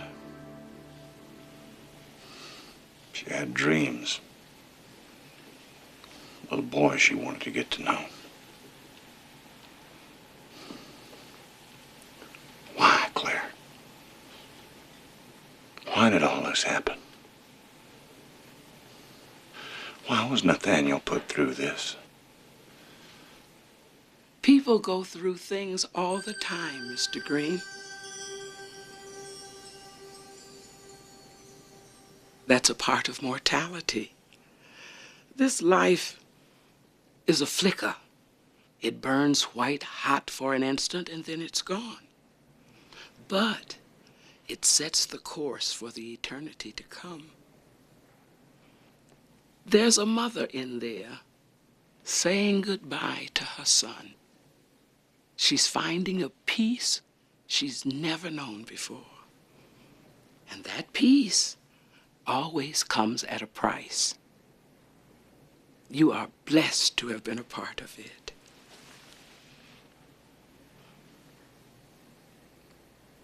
Oh, Claire, this is... I know who she is. She's your angel. That's your title. I belong to somebody else. Andrew. He's an angel, too. Yes. I saw him once before. On a field in Vietnam.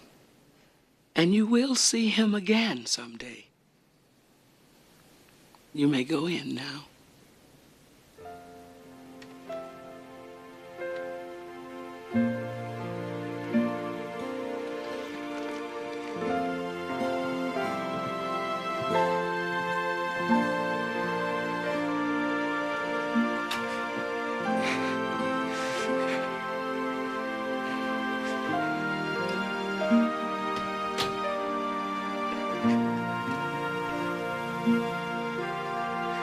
She loved me.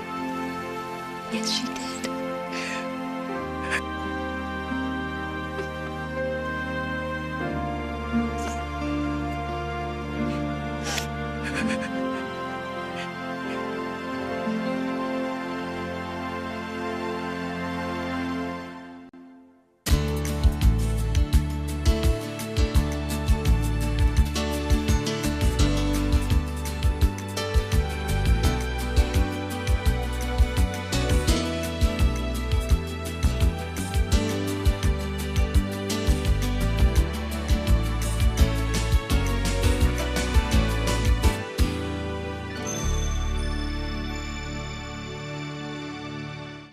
It's sunny and cold today, and it'll probably be sunny and cold again tomorrow. But if it's sunny, that'll be nice, because you could go out for a long walk and see your breath when you talk. I love that. And if it's rainy, that'd be nice too, because the earth really needs the rain. Anyway, you could curl up at home with a good book and a hot mug of coffee. I love coffee. So, either way, it's going to be a beautiful day tomorrow. Now, later in the week, we'll have a lunar eclipse. But I'll be talking about that tomorrow, if it's all the same to you, Paul. Okay. Thanks, Monica. And welcome to WMLW. I can tell already you're going to make the weather something worth paying attention to. Thank you. And now we go to Rocky McCann as she takes a closer look. Thank you, Paul. Yesterday, I told you the story of Thomas Sachs. He hired high school kids to work in his market, then shortchanged their paychecks and fired them when they complained. Well, after my report, I received a call. The DA's office told me they're investigating this slimeball for violating... Nice job. Was I too vague? Well, that's what weather is, Monica. I wish I could do the hard news, like Rocky. These women have volunteered to lay down their lives for this country, to investigate... She's a pretty tough reporter. She's a crusader. She takes things that are wrong and turns them into things that are right. That's what I want to do. We've a lot in common, you know. Thanks for dropping by. Actually, I'm on this case. You are? Well, then maybe you can tell me what I'm supposed to be doing. I thought you knew. Where's Tess? I'm handling this case. Sam? Mm-hmm. What are you doing here? Aren't you a little bit out of your jurisdiction here? No, I mean, is the case that big? Yes. Every time something is broadcast on the air, it affects thousands, sometimes millions of people in a single moment. Now, those radio waves just don't fade away. They continue to bounce around in the universe. So what Rocky says today could last forever. So that does fall under my jurisdiction. So Rocky is my assignment? Our assignment, right? Yes. Rocky needs a new cameraman, that's you. But she also needs a friend, Monica. And that's you. That woman has been through so many storms. Every time she looks up at the sky, she can only see the clouds. Now that forecast is not good. Consider this your call to arms. When you walk down the road, heavy burden, heavy load, I will rise and I will walk with you. I'll walk with you till the sun don't even shine. Walk with you every time. I tell you, I'll walk with you. Believe me, I'll walk with you. Oh, hang on 1 sec. Let me get a pen. Still wish I was doing the camera. No, you don't. This thing's heavy. You know, maybe I could tag along. The weather won't change between 9 and 6 o'clock, and perhaps you and Rocky could use an extra hand.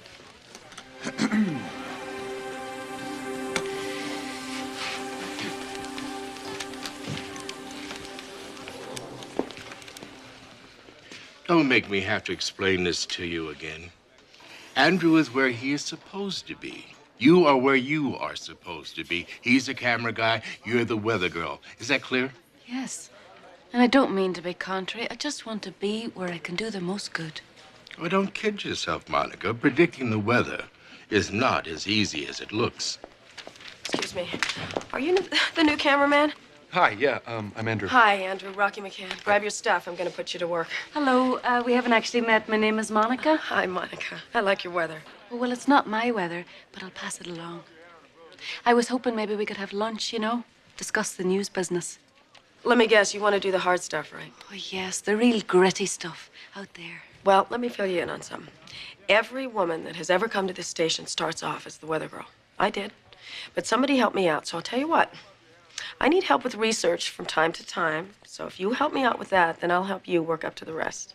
Okay. Okay, let's go. All right, Sally, listen, call the babysitting service. Tell them to send someone over there immediately. I've lost another one. Okay, come on, come on, come on, come on.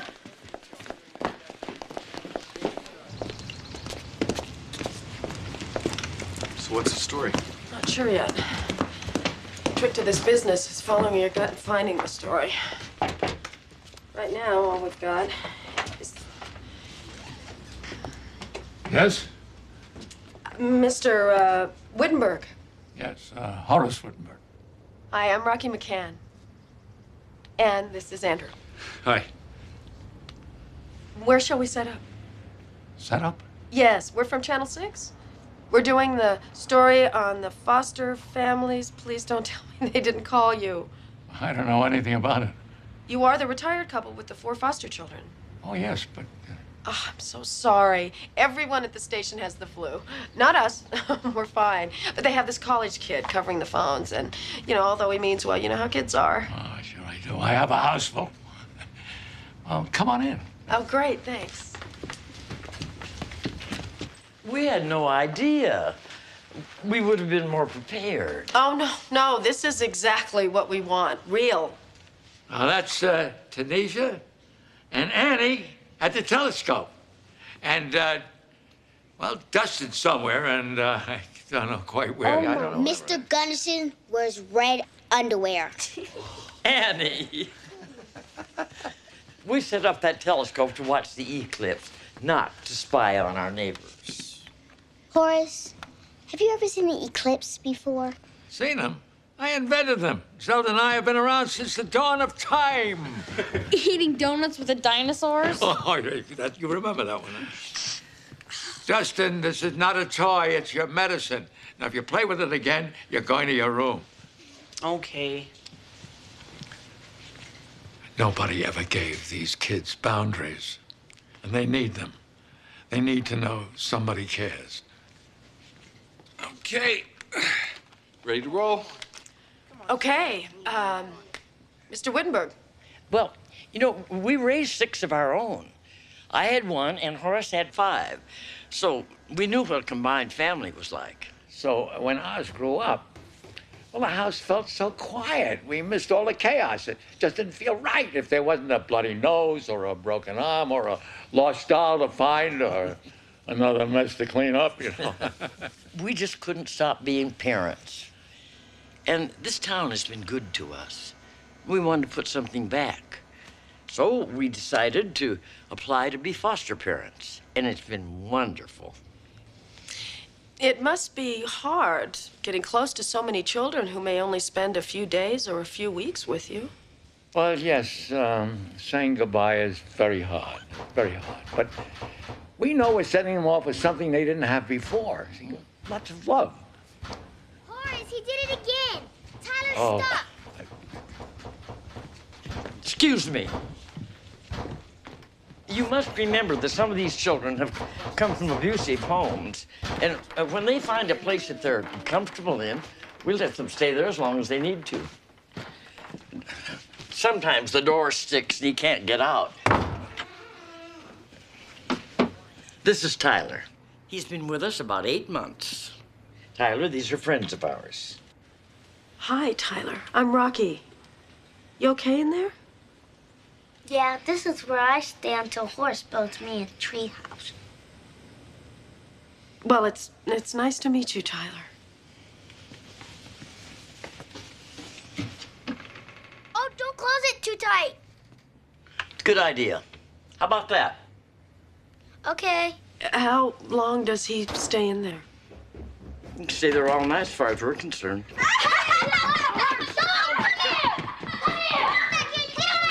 Whoa, wait! Hey, wait a minute. What's going on? Annie, stop. We've had so many kids through here that social services don't even come and check on us anymore like they do with some. Now, you watch it. Come here. God, cootie spray! Dustin! Dustin, stop playing with that inhaler. Cootie spray! Give that to me. Cootie spray! I need it.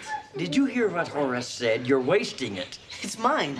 I don't care. If you use it all up now, you won't have it when you need it. I think we've got all that we need. What time's it coming on? Tonight at 6.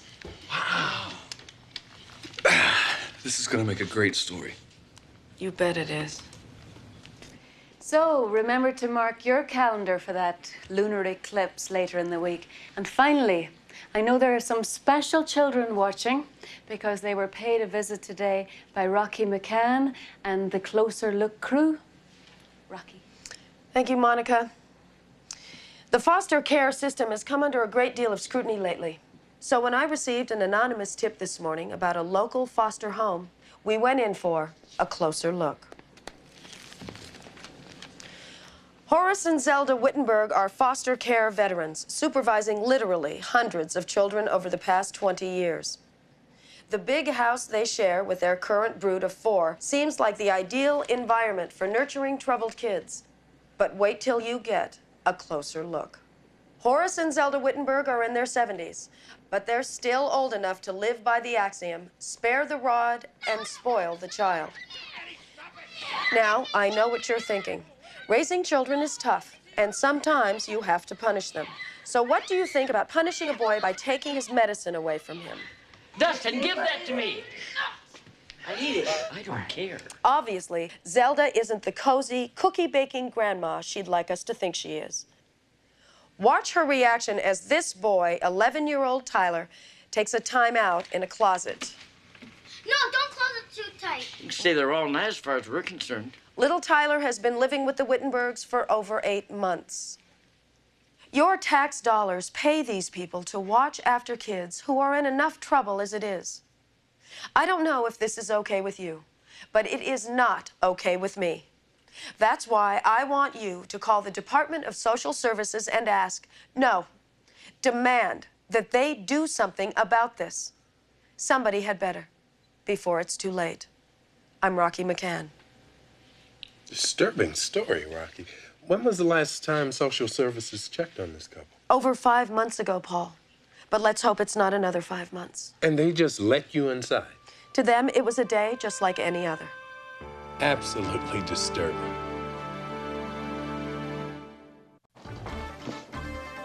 That's it for the 6 o'clock report. We'll see you at 10. Nice hatchet job on the old people. Where'd you get your sauces? Where'd you get your personality? I thought you said they were a nice family. They were. Rocky's story, that was so upsetting. Yes, it was upsetting, but that's not the way it was. I don't understand, Andrew. You were there, too. I didn't see anything that she didn't see. But then again, I didn't go in looking for abuse, and she did. I mean, you heard her. She said she got an anonymous tip. She went in there looking for a negative story, and she got it. And I helped her. So those Wittenberg people aren't really like that? No. Oh, no. And she made him seem like that because she got him to say things, Monica, and she got me to shoot things, then she cut it all together, and she made it into something else. And she lied her way in there, Monica. She said we had an appointment. We didn't have an appointment. We didn't. Oh, man. Well, there's your assignment, Monica. You've got a crazed headline hunter who's masquerading as this big crusader for justice. And she's ruining people's lives in the process. You've got to stop her. I know you're upset, Andrew, but I don't believe that Rocky is doing this just to get ahead in her career. I mean, she obviously really believes in what she's doing. If she's wrong, I don't think she's lying on purpose. But if she's right, those children's lives are at stake. Maybe our job is to help her find out what the truth really is. I think I know what the truth really is. But are you sure, Andrew? Remember what Sam said. Predicting the weather is not as easy as it looks.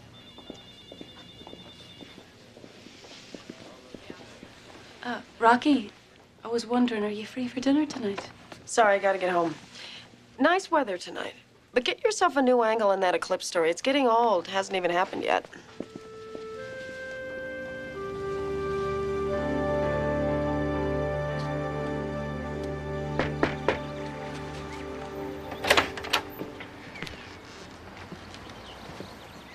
I just want to apologize. I had no idea. Maybe I was stupid enough to let you in once, but I'm not stupid enough to do it again. I'm not falling for any more lies from you people. Sir, I was only doing my job. Well, you can hurt a lot of people just doing your job. Get out of the neighborhood, child beater!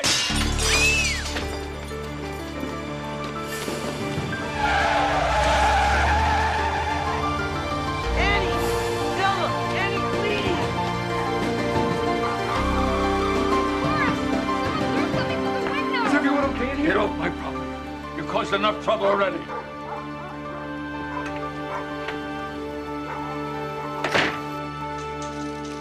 All right, Monica, your first research project. The Wittenbergs just had a rock thrown through their window. What? They're being harassed. Those kids are terrified, and those poor people are devastated. What are you talking about? I was just there. I saw it. You had no business going over there. You made it my business, Rocky, when you took what I shot and you twisted it around. What happened to all the good stuff that we shot where they're explaining what they're doing? Andrew, everybody has an explanation. You and I both know that we saw nothing like abuse at that house. I saw the signs. You have to look for what they don't want you to see. You have to assume the worst. I can't do that. And I don't know how you can either. Well, I can't not do it. A couple of years ago, I was doing a story on a traveling carnival. And one came through town, so I checked it out. And they were very, very nice people. And I believed them when they told me that their safety codes were stricter than commercial airlines. I didn't check the permits. I didn't check the maintenance records. And a week later, 2 people were killed, and another was permanently brain damaged. I did not assume the worst, and they paid for it. I will never let that happen again. Those kids are in danger. I know it. And I'm about to prove it.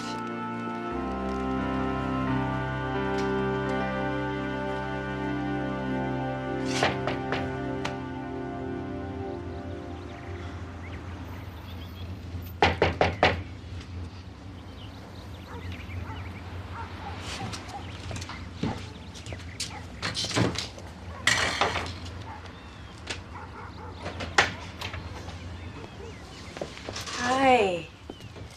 You must be Annie, right? Can I talk to you for a second?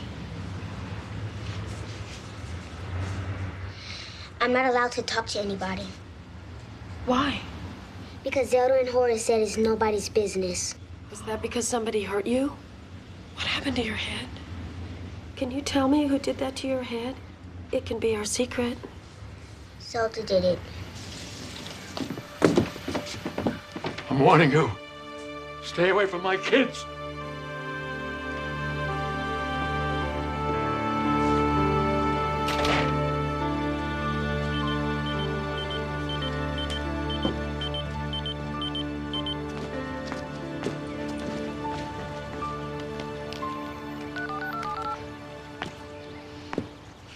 Monica, it's me. No, I'm here. I just can't get in. What have you got for me? Oh, great. That's great. All right, I'll meet you at the station. Mm-hmm. Bye. Rocky? Are you Rocky McCann? Yes. Thank you for taking this seriously. I was afraid to say anything. You're the woman who called. You have no idea what goes on in that house. Someone has to help those kids. Someone is. Thank you.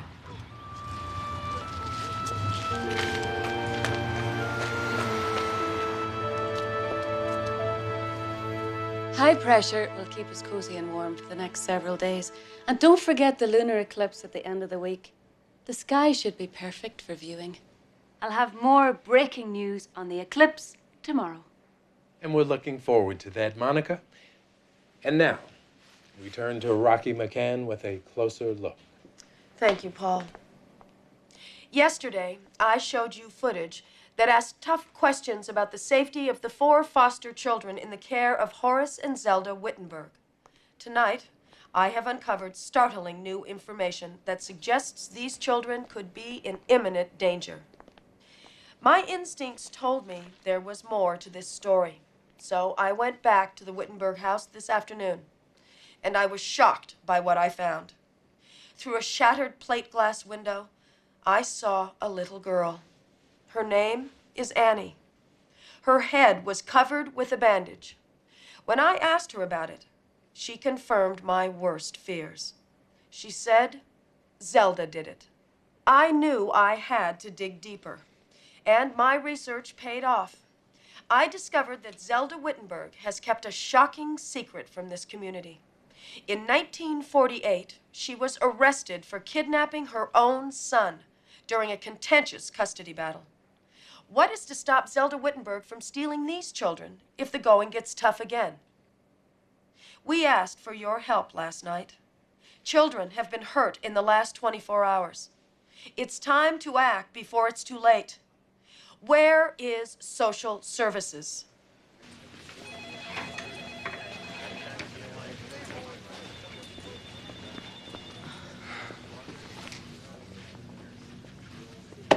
I don't know what to say.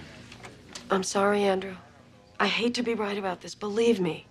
But those social services people are understaffed and overloaded.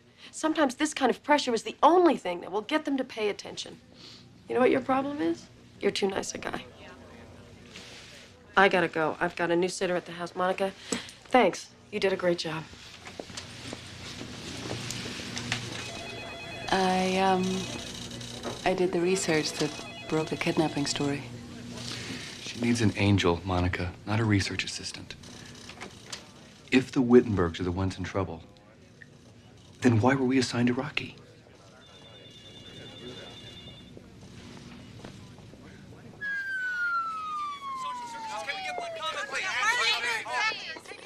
Kids. Social services was swamped with calls after the follow-up piece yesterday. This morning, they finally did their job. Have you investigated this fully? This piece is gold. It cuts itself. This could be our lead tonight.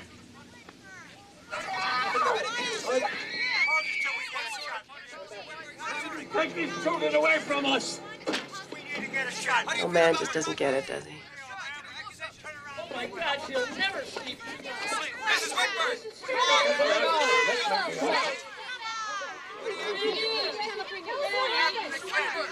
What's going to go on with the kids?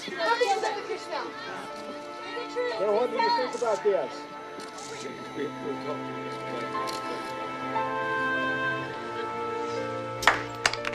Great work, Andrew. Great work.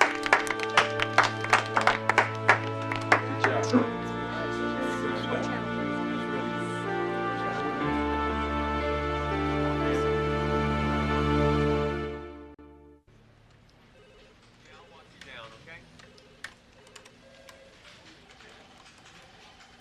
And how's the weather shaping up, Monica? Oh, Sam.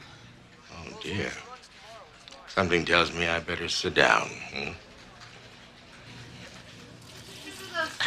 How can you do this to those children? How can you live with yourself? Is it true? Please tell us. Please, we'll talk to you later. Right now, it's very tough. Andrew walked out. I think he still believes that Rocky made up these terrible stories just to further her career. And what do you think? I'm not sure. Well, I know that Andrew is telling the truth, but I don't think he sees the whole picture.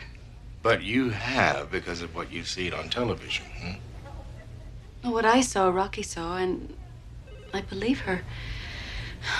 But Andrew's another angel, and how can I not believe him? What do I do, Sam? Just do your job. Deliver the weather. There is no weather. Well, that lunar eclipse is coming up. Ah, yes, it's the eclipse. Now, why is it people never pay any attention to the light until it's covered by darkness?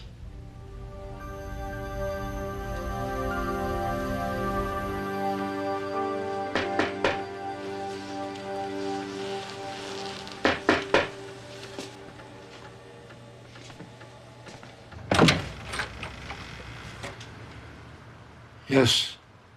Sir, it's Andrew again. Could you open up your hearts just long enough to let me apologize? I'm so sorry that you haven't been allowed to tell the truth. What makes you think you know the truth? I was here, and I know what truth looks like. before someone starts rewriting it. That's what happened. That woman, she took the facts and made them into one big lie. She told the world what to think instead of letting them decide for themselves. Okay, then tell me. Please tell me the facts. I want to know the truth. But I want to know all of it.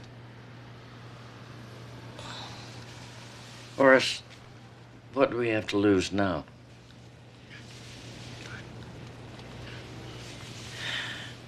There was a man, my first husband, in Kansas City in 1948. He was a bad man, Andrew. When Zelda asked for a divorce, he took their son and beat the boy black and blue. It's his way of getting back at Zelda, I guess.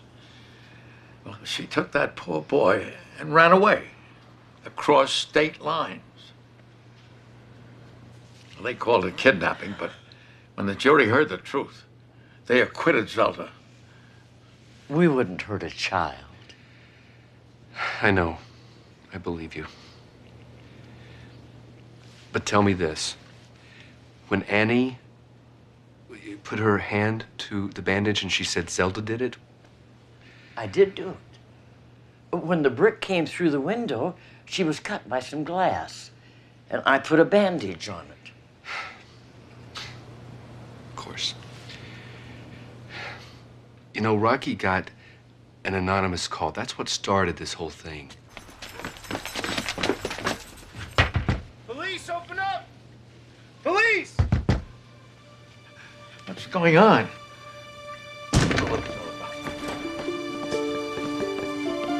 What's this all about, officer? Police. Horace Wittenberg? Yes. We have a search warrant. Well, come on now, what's Could you going step outside, on? Please. Stop, please. No, just stay calm. Could you step outside, please? Now, come on, is this absolutely necessary? Stop! Wait a minute, step outside. You can't do this to us. That's it. That's Dustin's inhalers. We need to get it to him. He needs his inhaler. And he'll get it. What? He'll get it. Here we go. No. Leave her alone. Dustin needs his inhaler. It's gonna be okay. Zelda, listen, Dustin is going to be fine. Dustin's gonna be just fine. They have all of his records at the home. All the kids are gonna be fine. All our things. The whole world. What have we done to deserve this? I don't know, Zelda. I don't know anymore.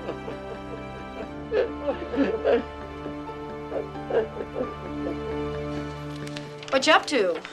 Taking your advice. And I'm looking up all the references to the word eclipse on the internet. Ah, all references to the word eclipse. Well, that should put you into the next century. Look what came out on the police teletype.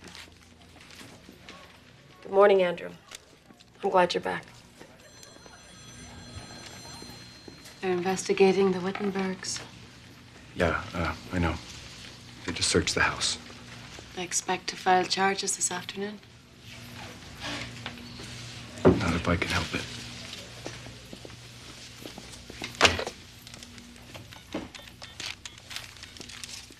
Granville Youth Home? Hi. I'm calling about the children that were taken from the Wittenberg home yesterday. Yes. Have you checked Dustin's medical records? Well, because he has life-threatening asthma. Yes, and he left his inhaler at the other home. Yeah, of course, I'll hold. Rocky, do you remember me? Oh, yes. Hello, Monica. This is the woman who gave me the tip. Oh, hello. Well, I'm sorry to just burst in, but now that you're through with the Wittenbergs and you have more time, you might want to take a look at the Strickwells down the street. They starve their children. What? Oh, it's true. They only feed them turnips. And the Radigans on the corner, they adopt foreign children and make them work in their garage. Oh, my God. Yes. Thank you. Thank you. Could we have security in the bullpen right away? Are you telling me that all of your neighbors abuse children? Oh, no. The Millers buried her mother in their rose garden.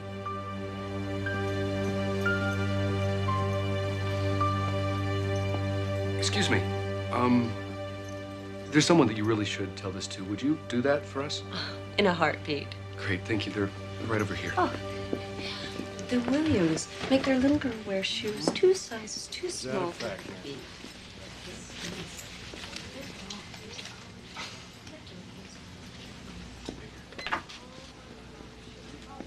Rocky, are you okay?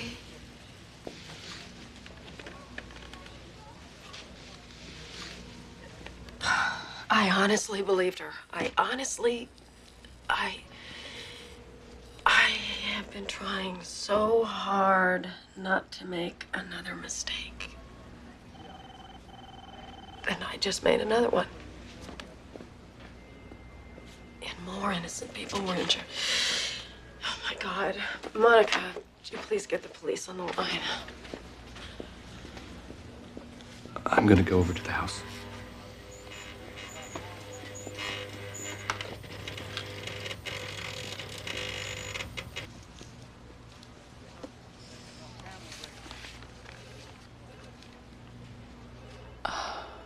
The eclipse.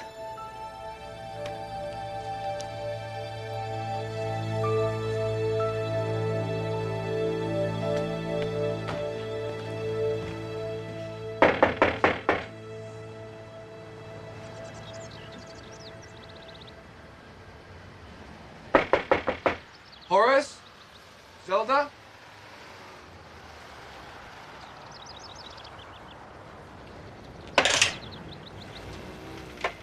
Hello? Horace? Zelda? Is there anybody home?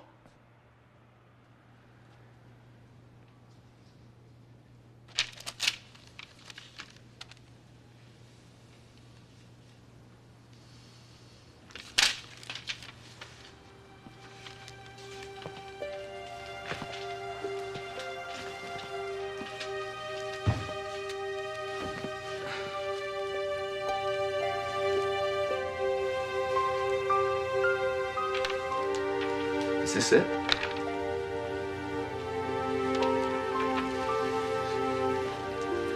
Is it? Is this why I'm here? To watch these people take their lives before their time?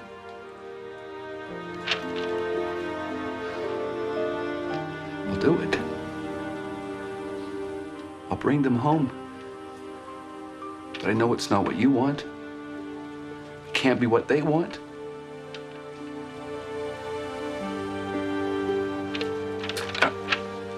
I don't understand.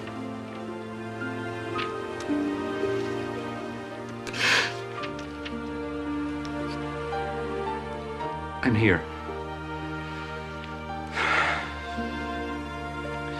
If you can use me today for life, tell me what to do.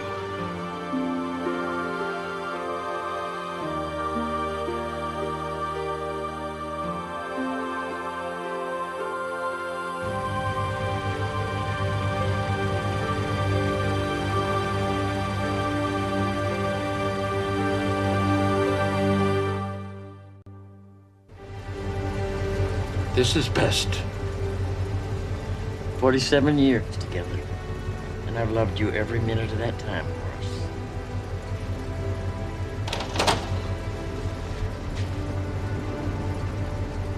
I saw your note. You have no call to be here, Andrew. Actually, Horace, this is my calling. Now that you're here, I can't put you in danger, too. Oh. We're at the end of the road, Andrew. We don't belong in this world. It's changed in ways that we don't understand. You do the best you can. You try to help. This is what happens. Oh, we're tired, Andrew. We're ready to go home to God.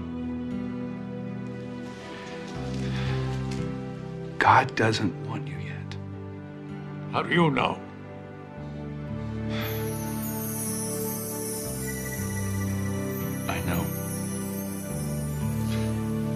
I know.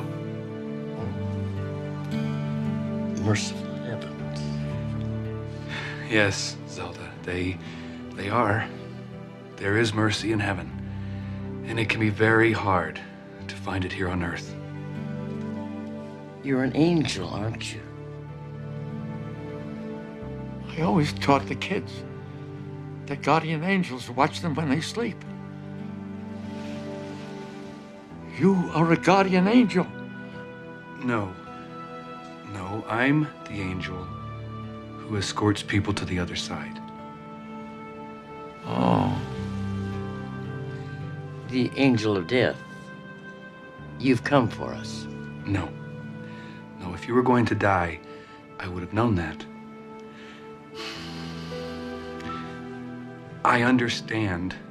I know that you feel as if you've been abandoned by everyone. And you feel like you're all alone, but you're not. You're not. God knows the truth, and God has not abandoned you. We always tried to be obedient to him. And he knows that. He made you wonderful parents. You protected your own kids, you took in other kids, and all those kids are going to need you when the truth comes out. And you should think of the children to come. You see, God isn't finished with you yet. He wants you to continue to give his little ones your love and your guidance, your hope. You see, there are more children for you. Believe it.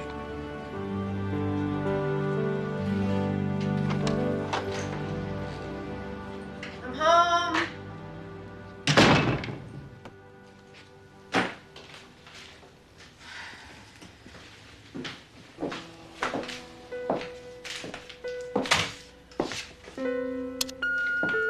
Hey, Rocky, you sure nailed those child abusers. You know, people like that need to be put out of their misery. Great job, kid.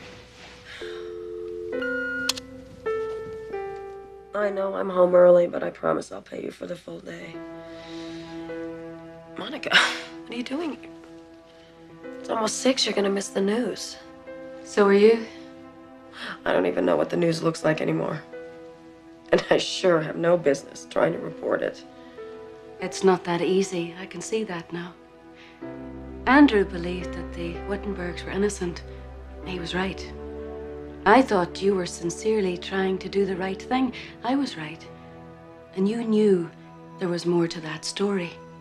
And you were right. But being right didn't bring any of us closer to the truth. I should go back to being weather girl. Ah, no, that's still my department. I think I've found my angle on the eclipse.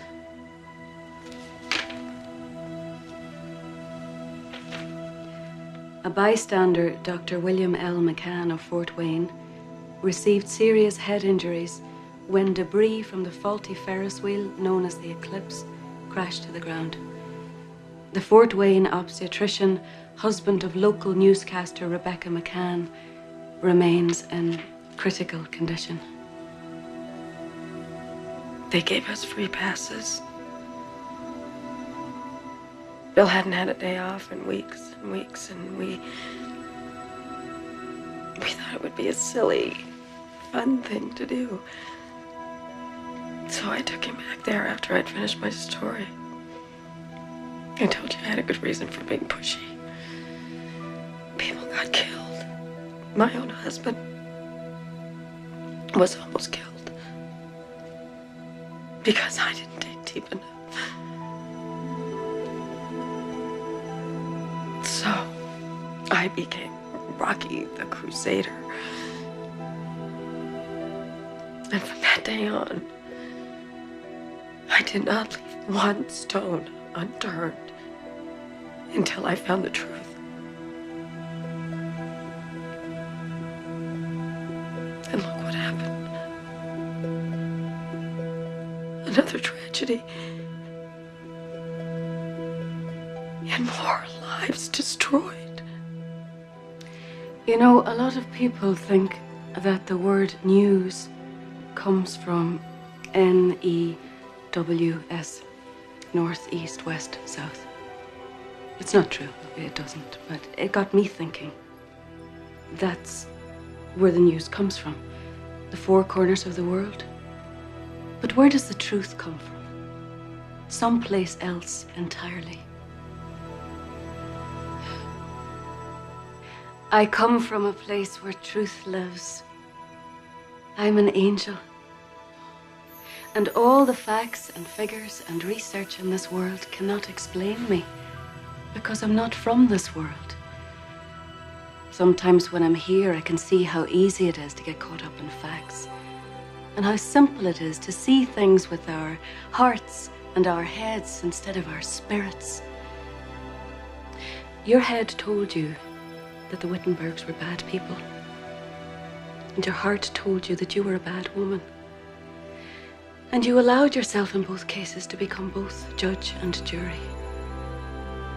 But you see, Rebecca, God loves you.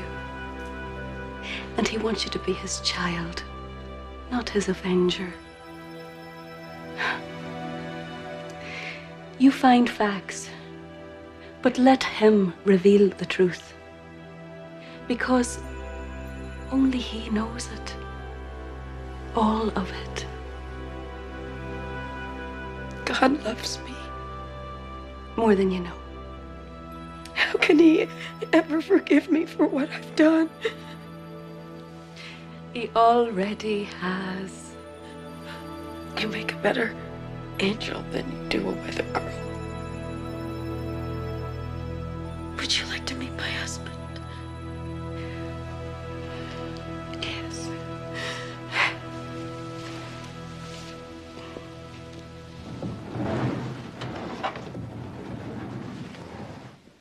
Hello, Sam. Hello, Monica. Right on schedule. I wondered how I got a nurse so fast. Hi.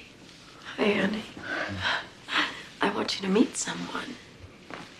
Hello, Billy. I'm Monica. What's that you drawn? The Solar Space Station on Mars. We spent a very exciting day flying all over the solar system. Oh, wait a minute. If you're an angel too, then that means I have to find somebody else to look after Bill. Andrew's working on that right now. Andrew. Andrew too.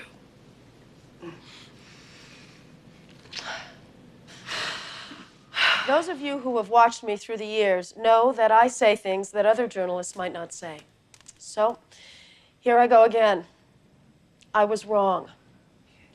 I wanted so badly to protect these children that I hurt them. And I hurt the Wittenbergs, and that was wrong. But this story does have a happy ending. The Wittenbergs have been cleared of all charges. The children are back here where they belong, and I have learned a valuable lesson. The next time I take a closer look, I'm going to take a much closer look. Paul, back to you in the studio.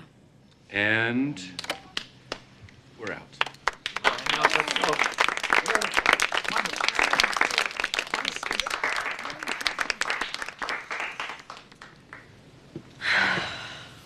Nice job. Thanks. If you ever get tired of the angel beat, just give me a call. Don't count on it. Hold on! So, how are you feeling? Brand new. Are you going to watch the eclipse tonight? I think I'll pass. Not interested in shadows anymore, huh?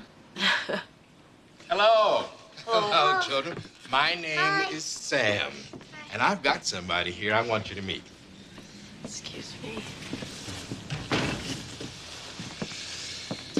Hi, honey.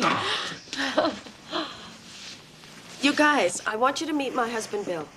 Hi, Bill. Hi. Bill, this is Tanisha, and Dustin, and Tyler, and Annie. My name is Horace. Horace. Zelda. Welcome.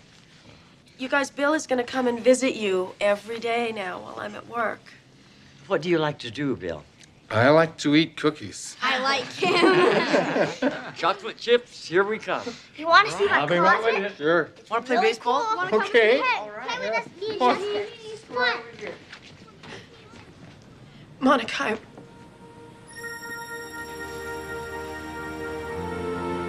Thank you.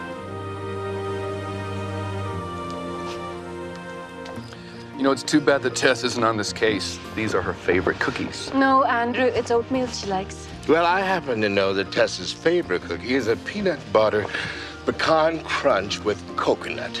And she is on this case, by the way. She is? Mm-hmm. How? It's over.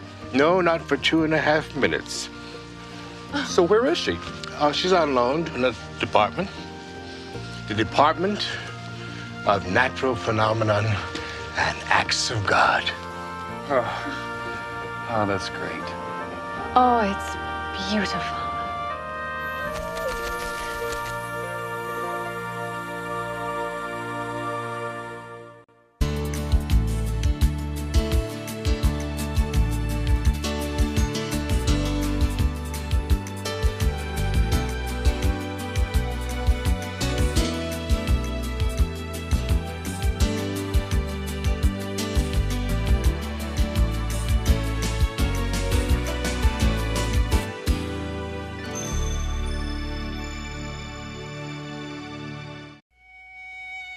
They say that the sound of a violin is like an angel singing, but I say it's the most human instrument of them all. Over the centuries, I've heard some mighty sweet playing, like that little Wolfgang. He could charm the birds out of the trees with his itty-bitty violin. Little Wolfgang? Wolfgang Mozart. He used to call me Fräulein Tess. He wrote a concerto for me when he was 6. Of course, I've heard a lot of bad fiddling, too. You remember Jack Benny? Now, this man, is he a good violinist or a bad one? Jordan is a violin maker, and he's very proud of his work, his family, and his life. Sounds like a good man. He is. Jordan only has one problem, and it will not go away no matter how hard he tries to hide it.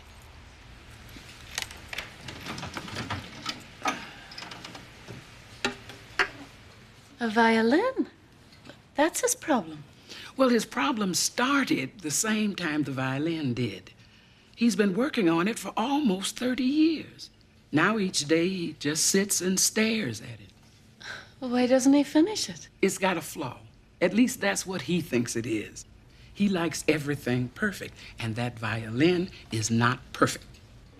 Sometimes what people think of as a flaw is what makes something so special. Something or someone. Just a minute. Be right with you. Take your time. I charge by the hour.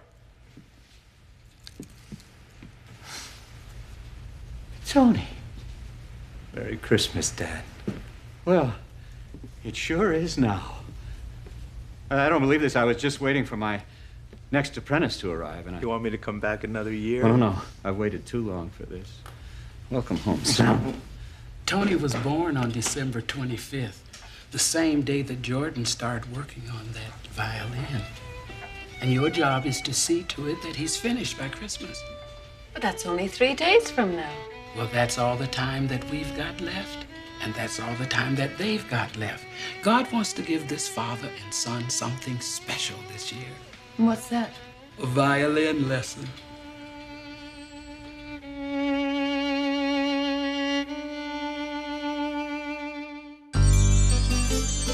When you walk down the road, heavy burden, heavy load, I will rise and I will walk with you. I'll walk with you till the sun don't even shine. Walk with you every time. I tell you, I'll walk with you. Believe me, I'll walk with you. I smell my mom's famous Christmas angels. Tony! Oh, what a surprise! Tell us you're going to stay for Christmas? Of course he's staying for Christmas, right? Well, that's what I'm here for. You know, I need a real Christmas this year, right down in the stockings, the candlelight service. And my apple cobbler. Oh, I missed you so much. How come you don't come home more often now, Mr. Big Shot Attorney? Jordan, he's here now. Why don't you show him your latest project? The Dubois family tree. Oh, it's right over here. Goes all the way back to the French Revolution. Now, let's see. Look at... Look here. Colonel Louis Dubois. Did I ever tell you he made a violin for Thomas Jefferson? 10,000 times. Oh, Tony, don't pay any attention to him. The only thing he knows how to make are violins and trouble. Hello. I knocked on the workshop door, but nobody answered. I'm Monica. Oh, my new apprentice, Monica. Welcome. Thank you. This is my wife, Willa. Nice to meet you, Monica. And my son, Tony. Hey, nice to meet you. Just got promoted to partner in his law firm. Handles all these big cases out there in L.A. Dad, it's not just the big ones. Matt, look who's here!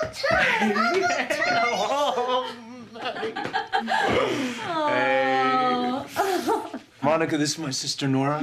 My much, much older sister Nora. Oh, excuse me, but isn't someone about to hit 30 on Christmas? I love to rub it in. Hi. It's very nice to meet you. What about me? How could I forget about you? This is my favorite nephew, Matthew.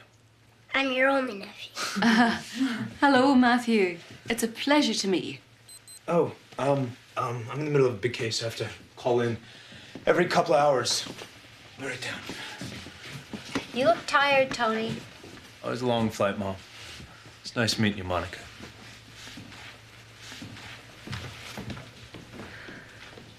Choosing the wood is the key to making a fine instrument.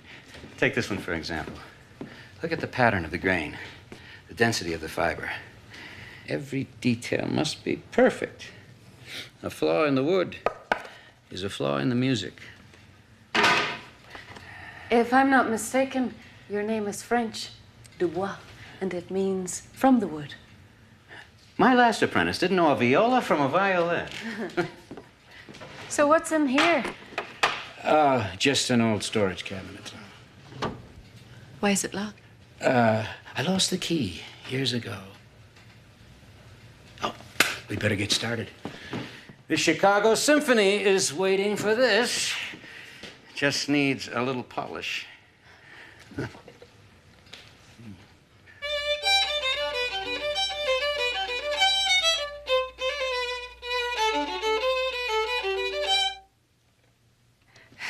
Each one is unique, like a child, capable of expressing joy and grief, pain and love.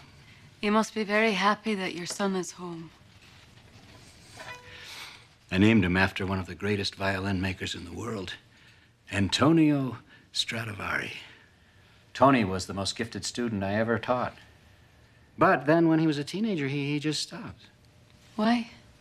I don't know. Well, I suppose instead of Carnegie Hall, he now appears in the halls of justice. Monica, you seem to be a very nice young lady. Are you involved with anybody? Involved? No, I'm very career-oriented. Just like Tony.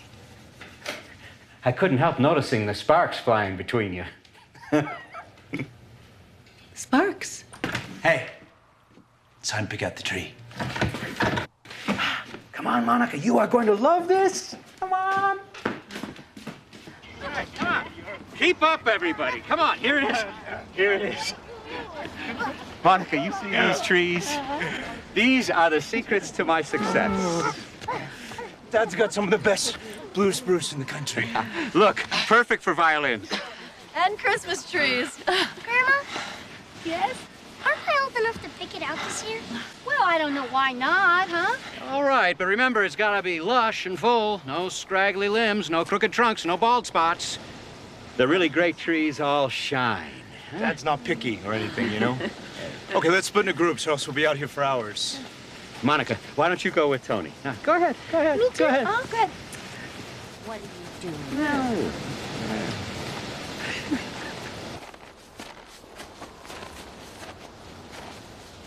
What about those? That's one every time someone in the family gets bored, or when they die. Uh-huh. This is my tree. Uh-huh. And that one's Uncle Tony's.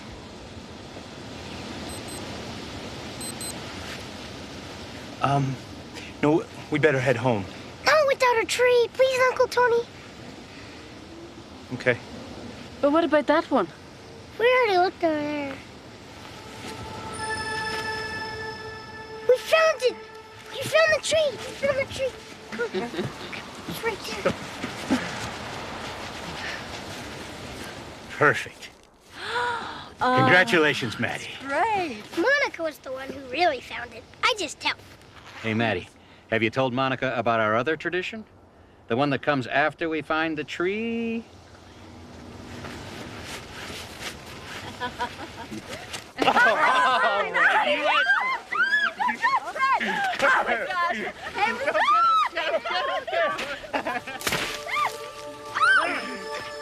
Tess, is that you? No, it's the abominable snowman, and I'm feeling more abominable every minute. It's cold out here. How's that violin coming along, Miss Wings? Well, Jordan seems more interested in making matches than violins. He seems to hope that Tony and I... Well, you tell him the truth. You are not available. Sometimes it's so hard not to be able to tell people who you really are. Tony, are you okay? Just a little winded. We don't have too many snowball fights in Los Angeles. Oh, everything was wonderful. It was a delicious dinner, especially the cobbler. Now you know the real reason I came home for Christmas. Mom, come help. I can't get the zipper. Matt's gonna play the violin after supper. He wants to wear the costume his grandma made him. Mom! I'm coming, honey.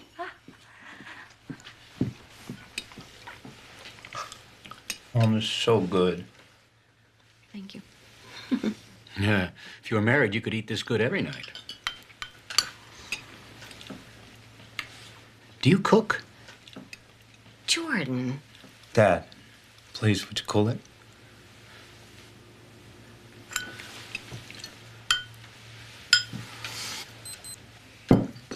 Excuse me. I have to call L.A. I'll be back in a minute.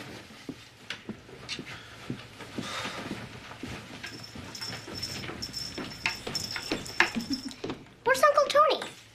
He's upstairs. Go get him. I don't want him to see me till I play. You go, Mom. Matthew. I'll go.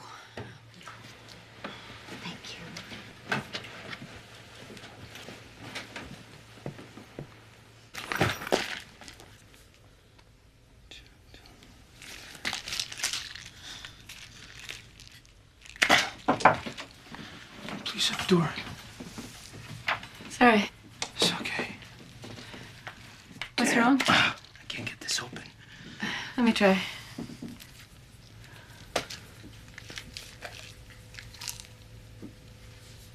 Thanks.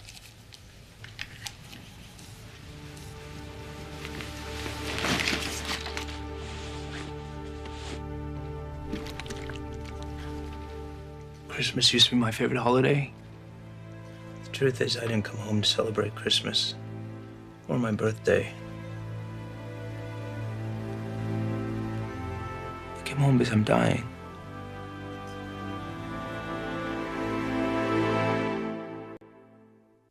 You're going to die? Well, I have AIDS. Oh, Tony. I almost died. Thanksgiving. I had pneumonia. So I finally started listening to my doctor. That's why this beeper of mine goes off every 2 hours. Remind me to take all these things. Are you going to tell your family? No, I just, I wanted to come home. Just share one last perfect Christmas with him. I'll wait till I get back to LA to deal with the reality. The reality is that you have a family. And you need them now. And they need you. Anyway, that's what families are for love support, understanding.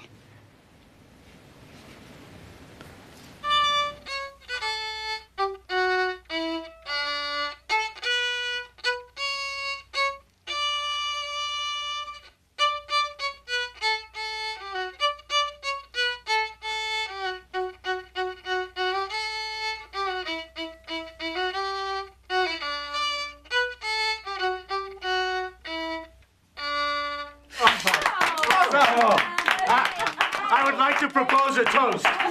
A toast, a toast. Here, help me with those, thank you. You are so amazing. To Maddie. Next stop, Carnegie Hall.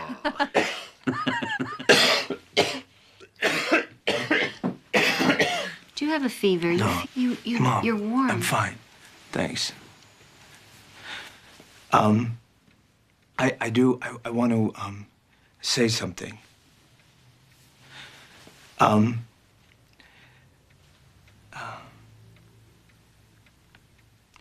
Listening to Matt play reminded me, actually, of why I came home.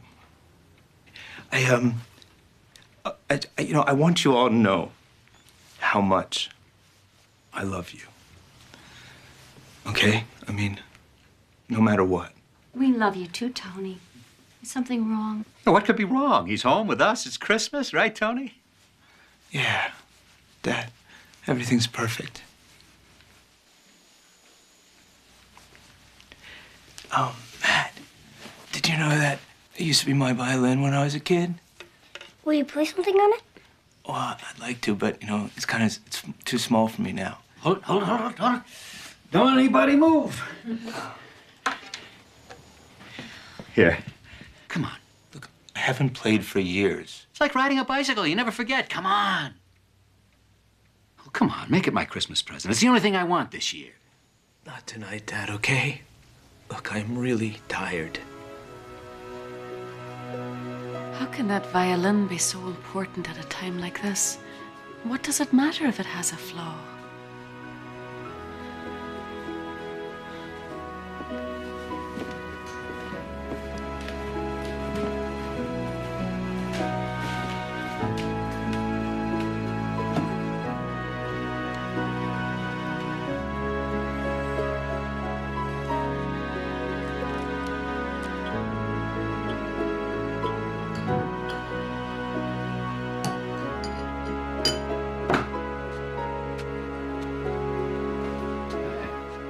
Hey. Feeling okay? Yeah. Fine. Good. I felt better, actually. Good. Because I just want you to be happy. It's all I've ever wanted for you. You know, that's why I think Monica is so special. Yeah. Now, there is a girl who could really make you happy. Yeah. Smart, she's sensitive. She's got the face of an angel. Hey, let me have a bite of this. No. What's wrong with you? I'm sorry. Tony, what's wrong? Tell me. No, I don't know why I did that. You can't get it from a spoon, glass, or anything like that. I can't get it. It. What is it? Are you sick, son? Yeah. I'm sick. Dad, I have AIDS. Huh? What are you saying here, son? No. How could you get AIDS? Have you been using drugs? No. Dad, I'm gay. And I wasn't careful. Look, Dad, I know, I should have told you before now. And I know that this is a lot to take in, all at one time. Dad. Better clean that up.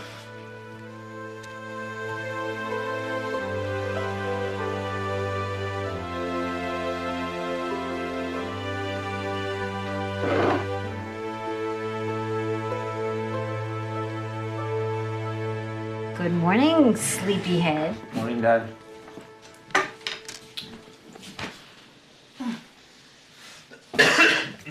Tony, scrambled or fried? No, just coffee. Are you coming down with something? Oh, I'm fine. Uncle Tony! Maddie, don't do that. Dad, what's wrong? Well, he's too old to be kissing and hugging men. You want some orange juice, Maddie? Just let them enjoy their Christmas.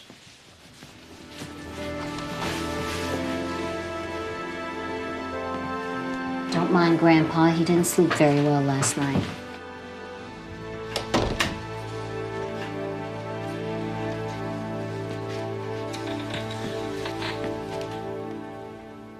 What's going on? Oh, I found the key. Look what was inside. It's so beautiful. You call that beautiful? It appeared years ago when I was planing the wood. I don't understand. There was nothing I could do to get rid of it. I tried everything. Why don't you just replace this piece of wood? Oh, well, this is gonna sound pretty crazy, but I got it from an angel. It was Christmas Eve. My wife was expecting, but she wasn't due for a week. I thought. I was getting so nervous, I spent all my time in here.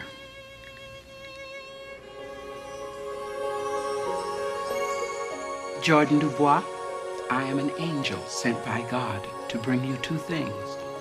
The first is a message. A child will be born to you on December 25th. Christmas Day. You have a problem with that? No, thank you. Thank God. And the second thing,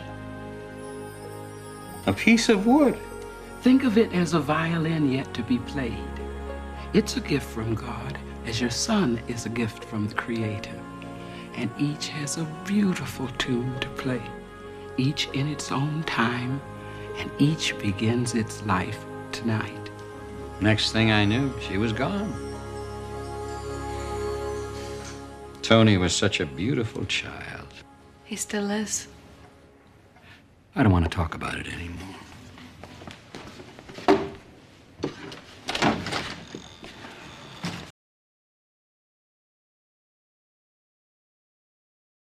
This is family business. Monica already knows. I do not want to talk about this. It is Christmas, for God's sake. Well, when do you want to talk about it? Easter? Mother's Day? Or Father's Day? Your role. That's the one thing I play even better than these violins of yours. Be quiet. I've done that most of my life. I don't even know who you are anymore. I'm your son. No, you are not.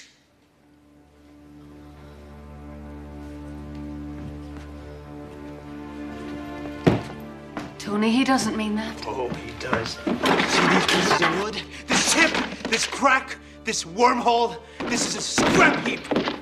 It's where things go when they're not perfect. Right, Dad? Shut up. Yesterday, I was your son. And I was a lawyer. I was a brother and an uncle. A man who played soccer on Saturday after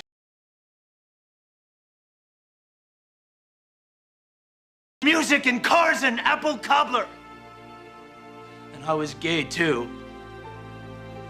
Oh, you didn't know that yesterday. But today you do. And now, what? That's all I am? That's all you see? And you wonder why I couldn't tell you? Tell him what? Tony? Don't touch him. He's sick. What's wrong with him? Ma. I have AIDS. AIDS? Yeah. Oh, God. I'm sorry. I should never have come home. Hey, is this where you guys are hiding presents?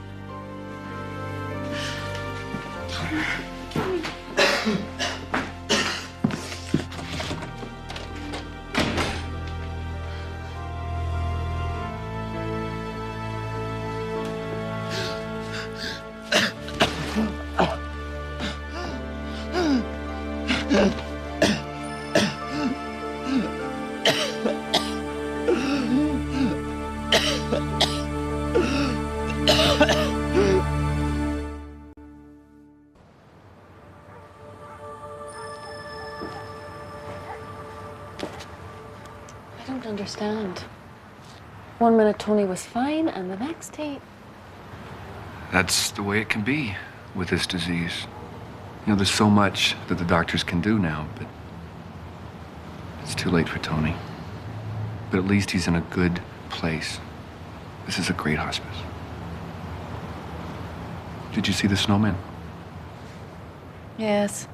It's nice to see a smile on a day like this. One of the patients made it with his family, Carlos. He and his wife, his kids, they had such a good time last Sunday. I came for Carlos this morning. How long does Tony have? I don't know. Where's his family? It is so hard to think about Tony and they're all alone. He's not alone, Andrew. You know that. I do. But he doesn't. Are you coming in? Not until I have to.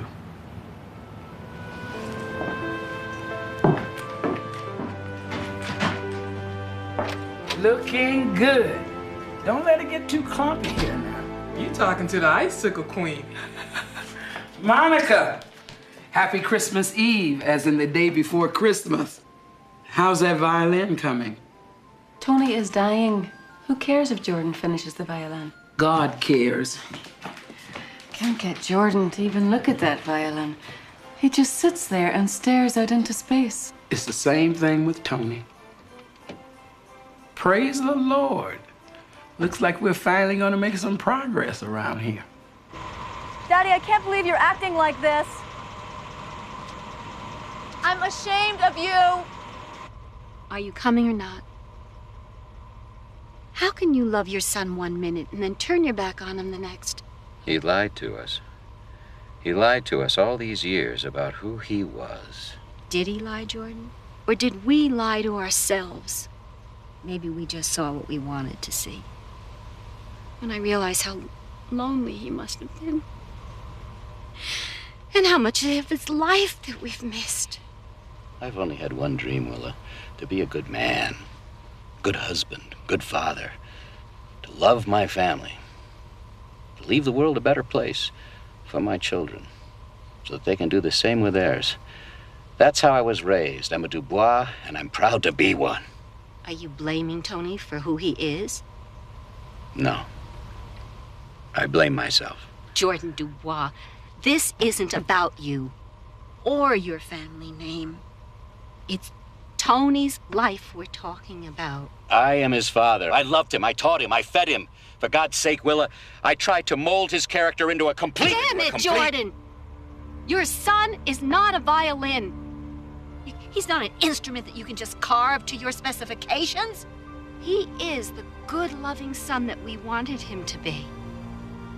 And he will leave this world a better place. Now we're his parents. We just can't sit here talking about his life when he's dying. Nora and I are going in to see Tony. Now for the last time, are you coming or not?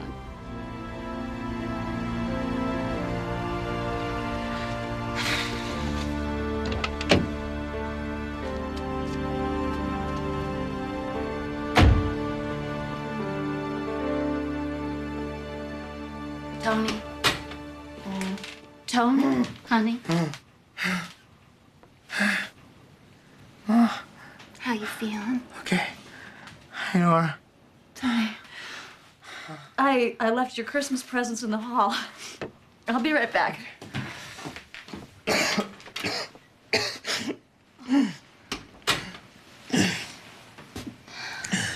Tony. Why didn't you tell us? I'm sorry, Mom. No. I think I always knew somewhere deep inside. Mothers know things about their children. You're such a part of me. The best part. Tony, I couldn't love you any more than I do already. But I could love you better. sorry. My baby. My baby. I love you, Mom. My precious baby. CD player. And classical music. And...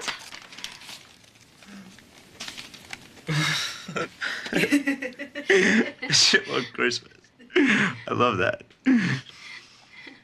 You know, I bet Dad's home right now sneaking too much tinsel onto the tree. You better go. No, I don't want to leave you. Mom. It's Christmas Eve. Go. Be with your grandson. Matt's gonna read the Christmas story this year. That used to be my job. Tony, honey, come home. We'll take care of you. Ma, I can't. Not like this. I'm fine. Love you. I love you.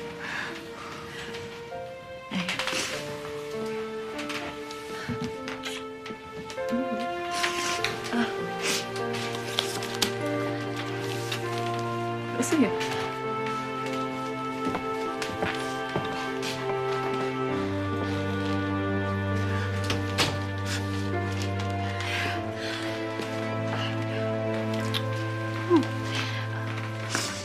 I hope you don't mind if we keep calling to check in. You call as often as you like. And you'll call if... Of course, of course. Thank you. God bless you. God bless you.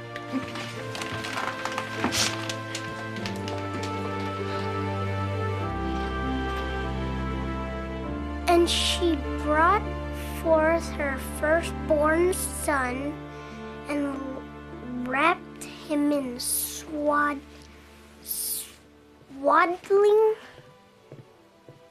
Swaddling clothes. It's so good. Swaddling clothes and laid him in a manger.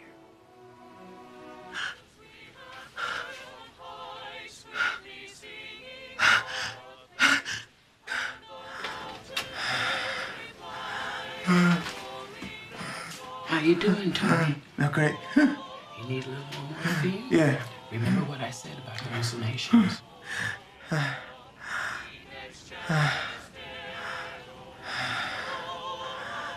Excelsis Gloria.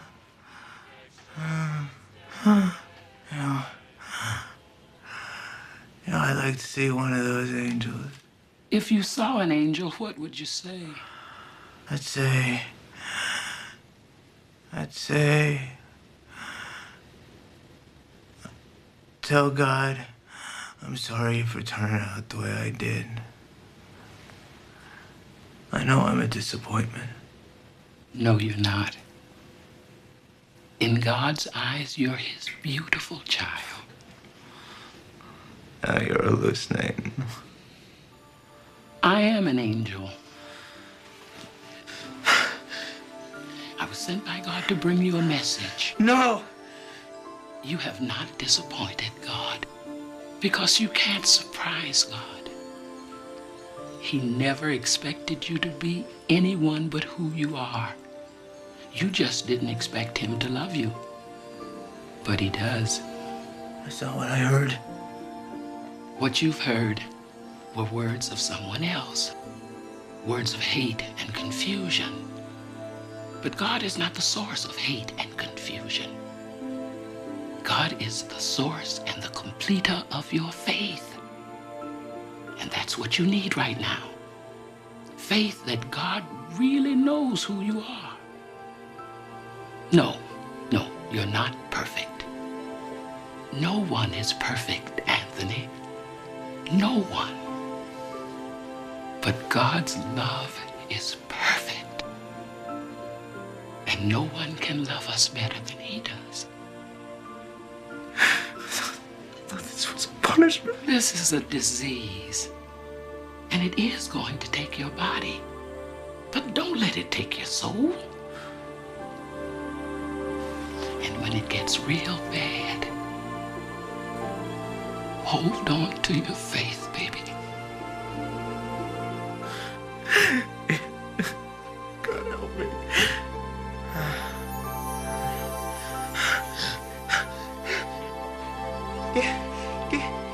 Get this IV out of me. I'm being poisoned. God.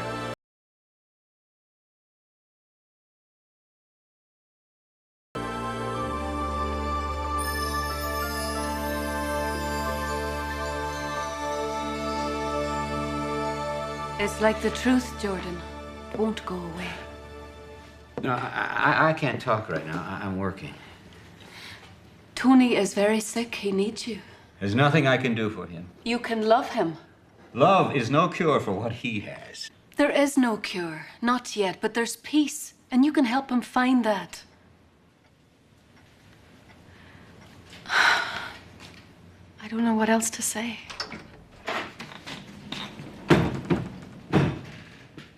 Who are you? My name's Andrew. I'm here to talk about your son. Well, if you're a friend of Tony's, you're not welcome here. I am Tony's friend. I'm one of the few he has tonight. I have nothing to say to you or him. Now get out. Your son is going to die. Soon. Maybe even tonight. Well, it's not my fault. There's nothing I can do about it. You're wrong. You're wrong. He needs you, and you need him. Don't you understand? This violin is not your masterpiece. Your son is. And by the time you realize it, it's going to be too late. You'll be gone.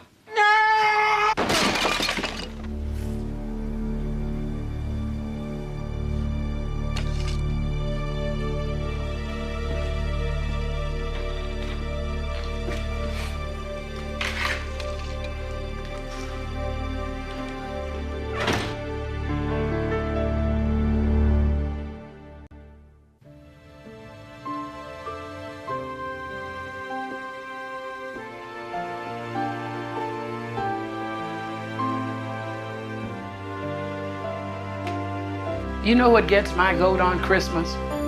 An angel with a bad attitude. Monica needed help. Yes, she did. But not the kind that gets violins all smashed up. It's a total loss. Nothing is a total loss. Now you get back up to that workshop, Miss Wings. That man needs an angel now more than ever. Yes, but my assignment is the violin and it's broken in two. Well, you'll have to just put it back together. How? The only thing that's going to repair the damage is the truth. And nothing but. Now, what's wrong with you, Angel Boy? It's not fair, Tess. You and I both know that death can be a beautiful thing. And that dying can be hideous. And to watch someone die like that, the way Tony is dying tonight, and the way that Jordan is letting him, it's wrong for Jordan to use death as a punishment. Now you listen to me, Andrew. In this world, judgment can be the worst kind of punishment. And God doesn't want you judging Jordan any more than he wants Jordan judging his son. And remember, Christmas is a time for miracles.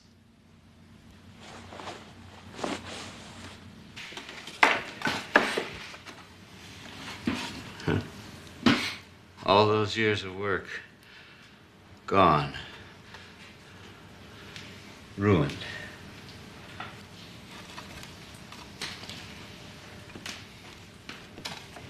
Maybe it's for the best. It was never going to be perfect. What are you doing? Putting it where you think it belongs, on the scrap heap. No, wait. You don't understand.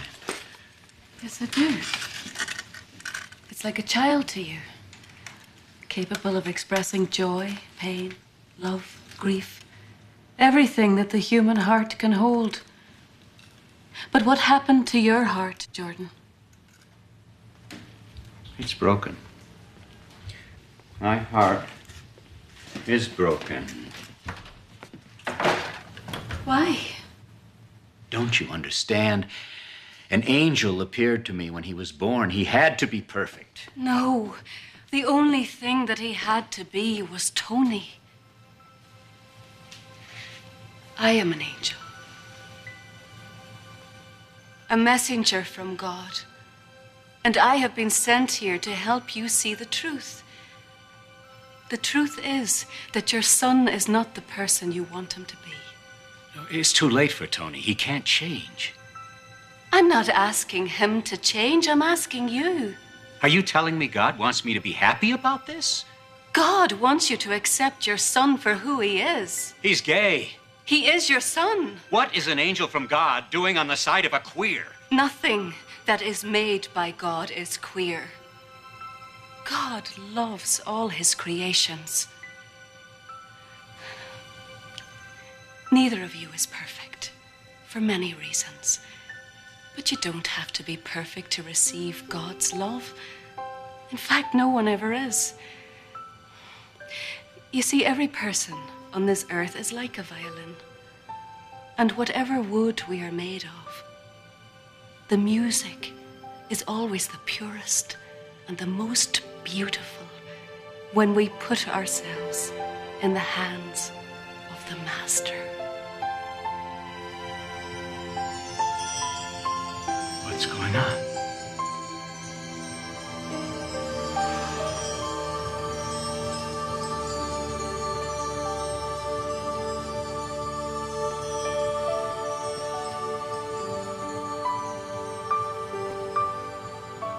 Don't let your son die in silence, Jordan, when there's so much beautiful music to be heard.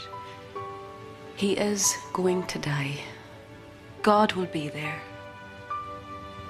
Will you?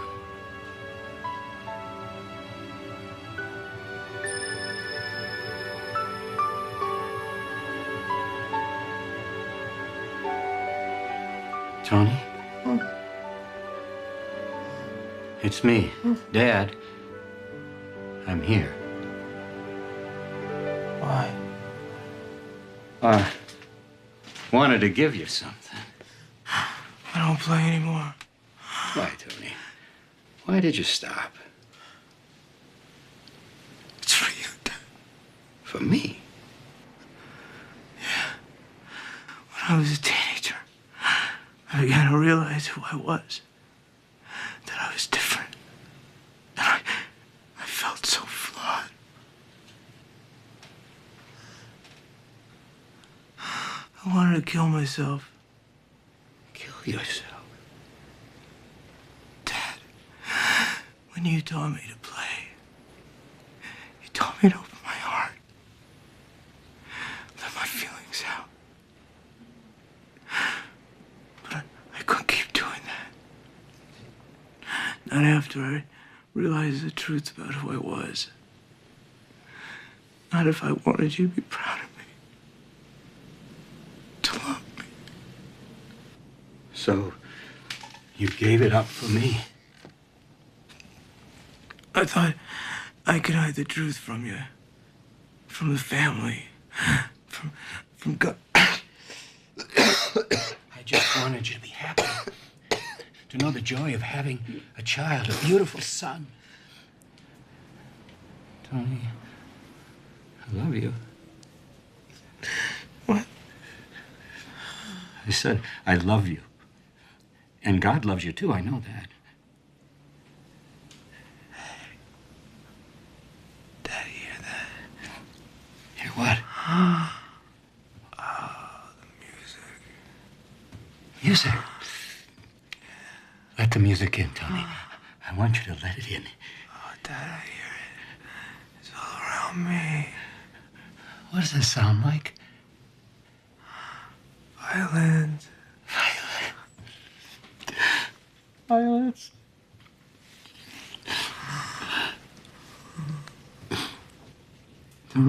Dad. Dad, what time is it? Is it Christmas yet? It's past midnight. Merry Christmas, Dad. Happy birthday, son.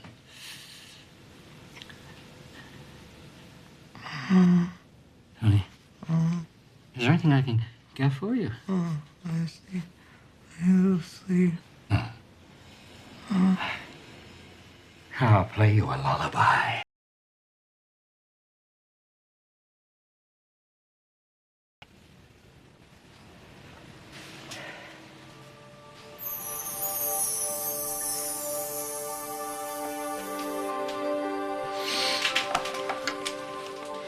Tony! Oh, no. Tony?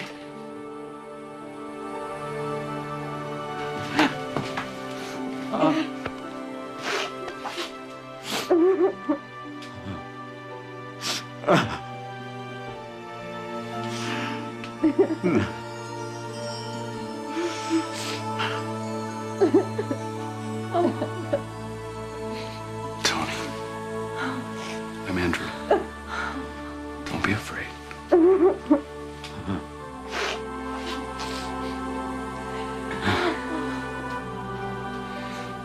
They love you.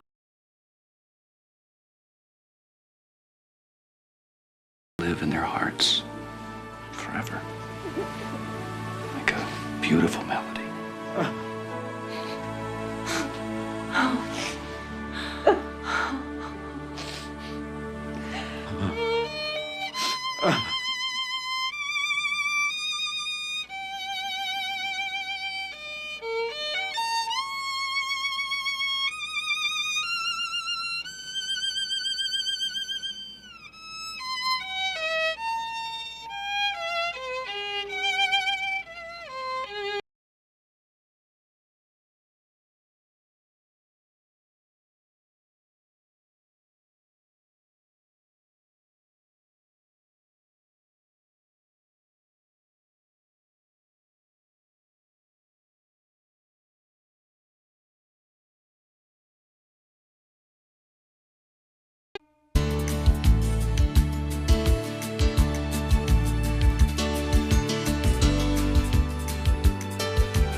Mutant and the Bounty still checked out?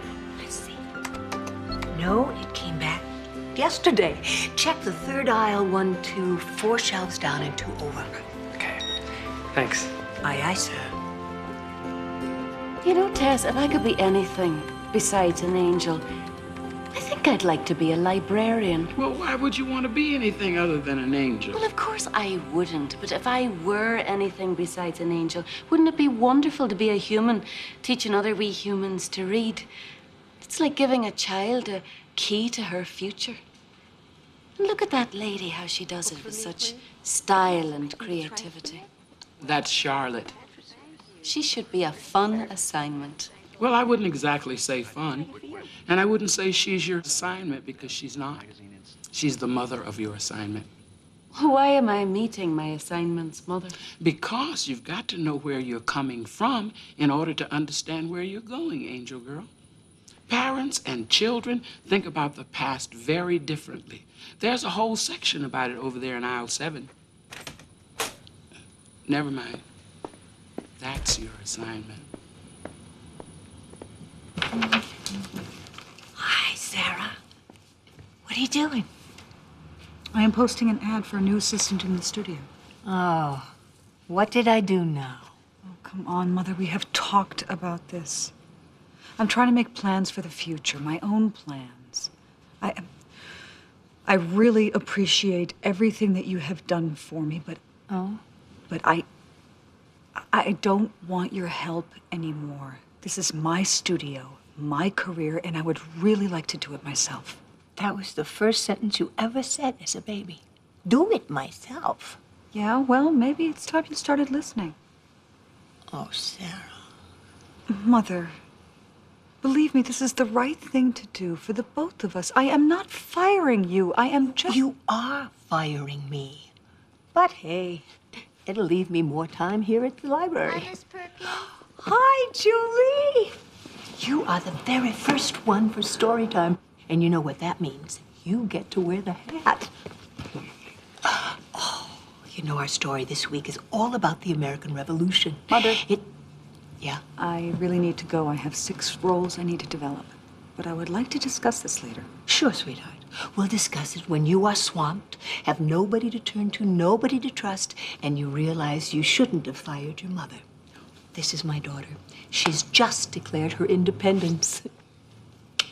Come on, let's get a good seat. Say goodbye. Do you remember what happened when the colonists declared their independence from the king? There was a war.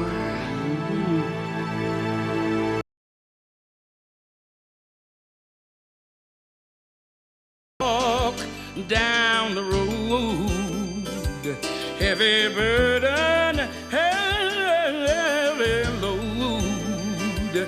I will rise and I will walk with you. I'll walk with you till the sun don't even shine. Walk with you every time. I tell you, I'll walk with you. Believe me, I'll walk with you.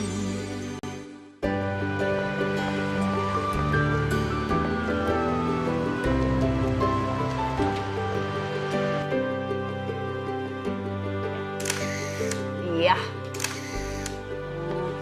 Come on, don't go limp on me now. Give me perky, sexy perky. Maybe a little sassy. Hi, can I help you? Hello, I'm Monica. I'm answering the ad for the assistant's job. Wow, that was quick. Okay, well, I'm Sarah. What kind of experience have you had? Oh, well, none, with a camera, but I'm a really good organizer. Phones, coffee, filing, bookkeeping, coffee. I'm a very quick learner. Well, I don't mind that you haven't had any experience with the camera. See, my last assistant thought that she knew everything, so. Do you mind if I continue?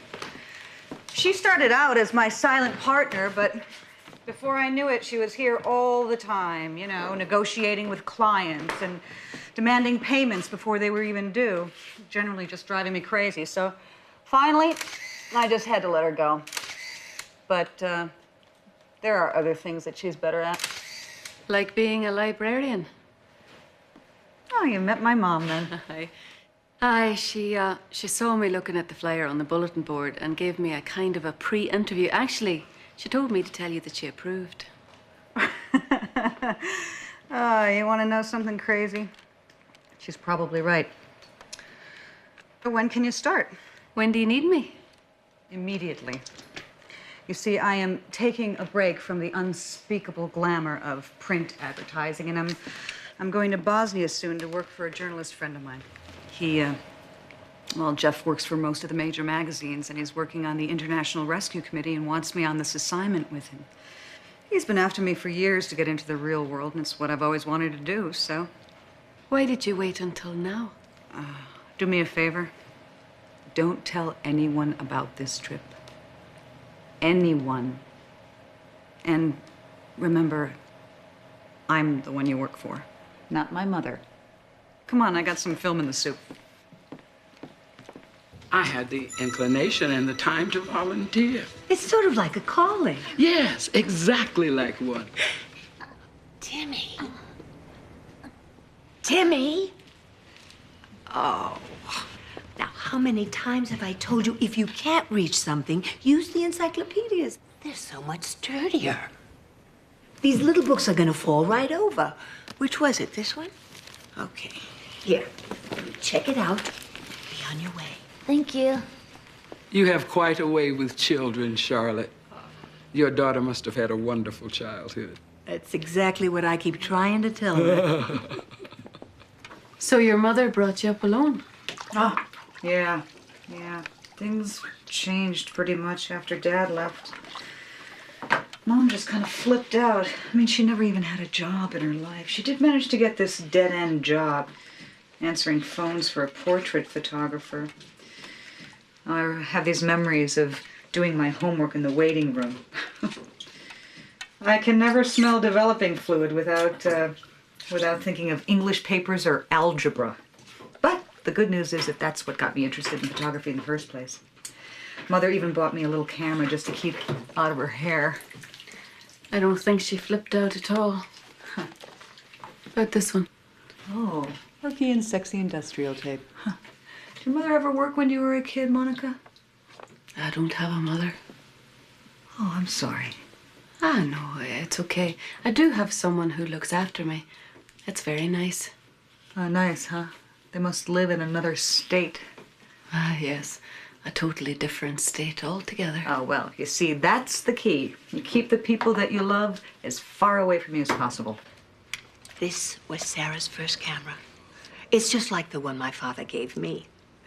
I bought it for her by saving up the change I would have used at the laundromat. I washed clothes by hand for a year. Oh, my. Yes, and then we taped up the windows of the bathroom and built her a little darkroom. Well, it seems to have paid off. Oh, yes.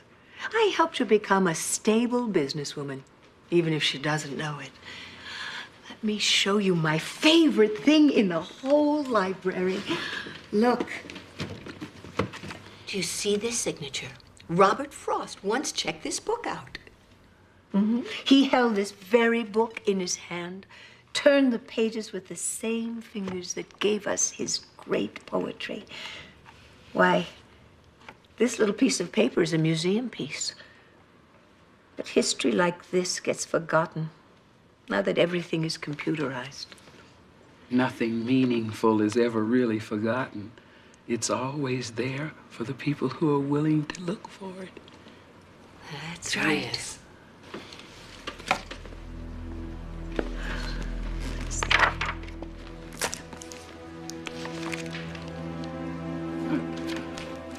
Charlotte. Yeah? I think you wanted to keep this. Oh, how stupid of me. Thank you, Tess. I have been doing things like this a lot lately. What, yesterday, I put my mail in the refrigerator. Can you imagine?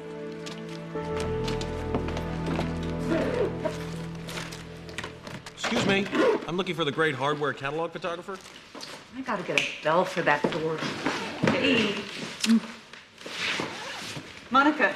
Hi, I'm Jeff. Hello, Jeff. I'm Monica, Sarah's new assistant. You fired your mom? My big brave girl. So how was Charlotte about Bosnia? Oh, you haven't told her. So much for my big brave girl. All right, quick, let's slink out of here before Charlotte's radar locks on and shoots us down. You're leaving for Bosnia now? Well, yeah, but you can hold down the fort for a week, can't you? I mean, it's really just the phone. I suppose so. Great. Well, I'd leave you a number, but we don't have one. And whatever you do, do not tell my mother where I've gone. If you uphold your end of the bargain, I will bring you back a nice piece of shrapnel. Promise?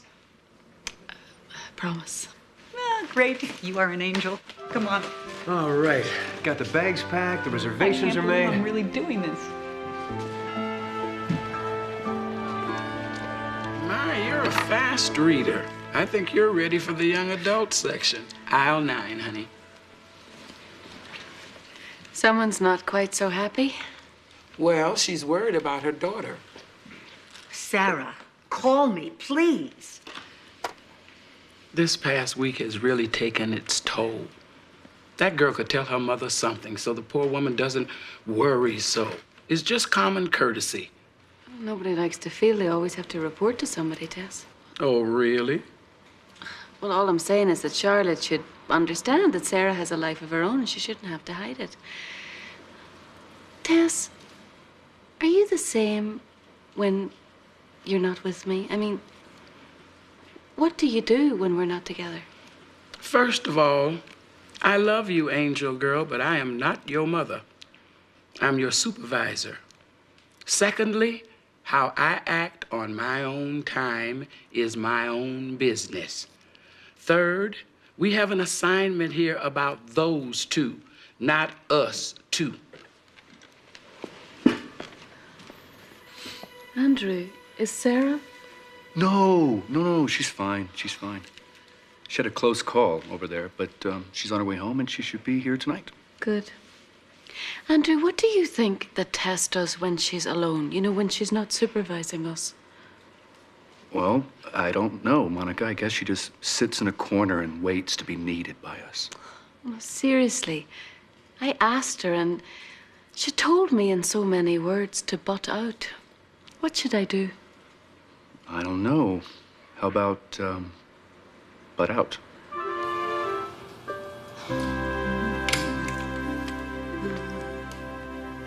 Hey. Oh. Well, welcome back. Mother. I'm glad you're here. Really? Oh, I know you're upset, but listen, just try to get past it for a minute because I have some great stuff to show you. It has changed my life. I feel like everything that I've done up until now has been nothing. How could you leave for 2 weeks and not tell me anything? Well, because if I would have told you I was going, you would have found a way to stop me. I went to Bosnia. Bosnia? Bosnia, as in the war in Bosnia. Oh, dear God.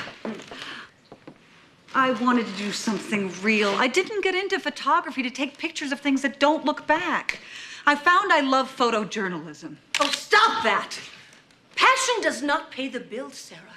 Now, what's really going on here? My life, I think I found it. In Bosnia? Oh, Mother, just listen for a minute. Do you remember Jeff from college? You're not going with him again. Well, he's got some major assignments, and he wants me to be his photographer full time. No! No! No! No! Oh! Oh!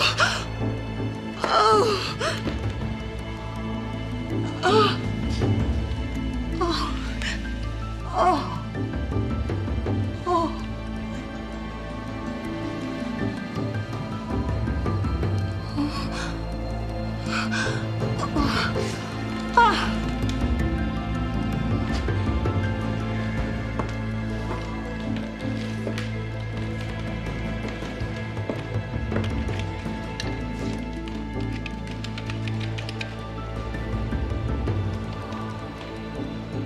Hello, Tess. This is Charlotte. I'm coming to the library to see you, okay?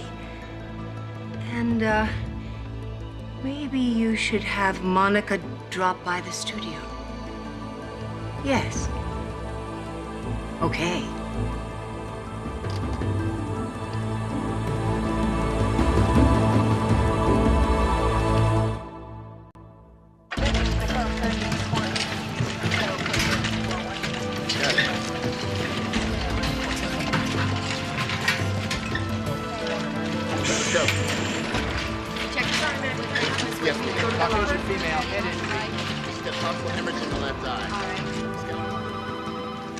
I'm here for Sarah Perkins.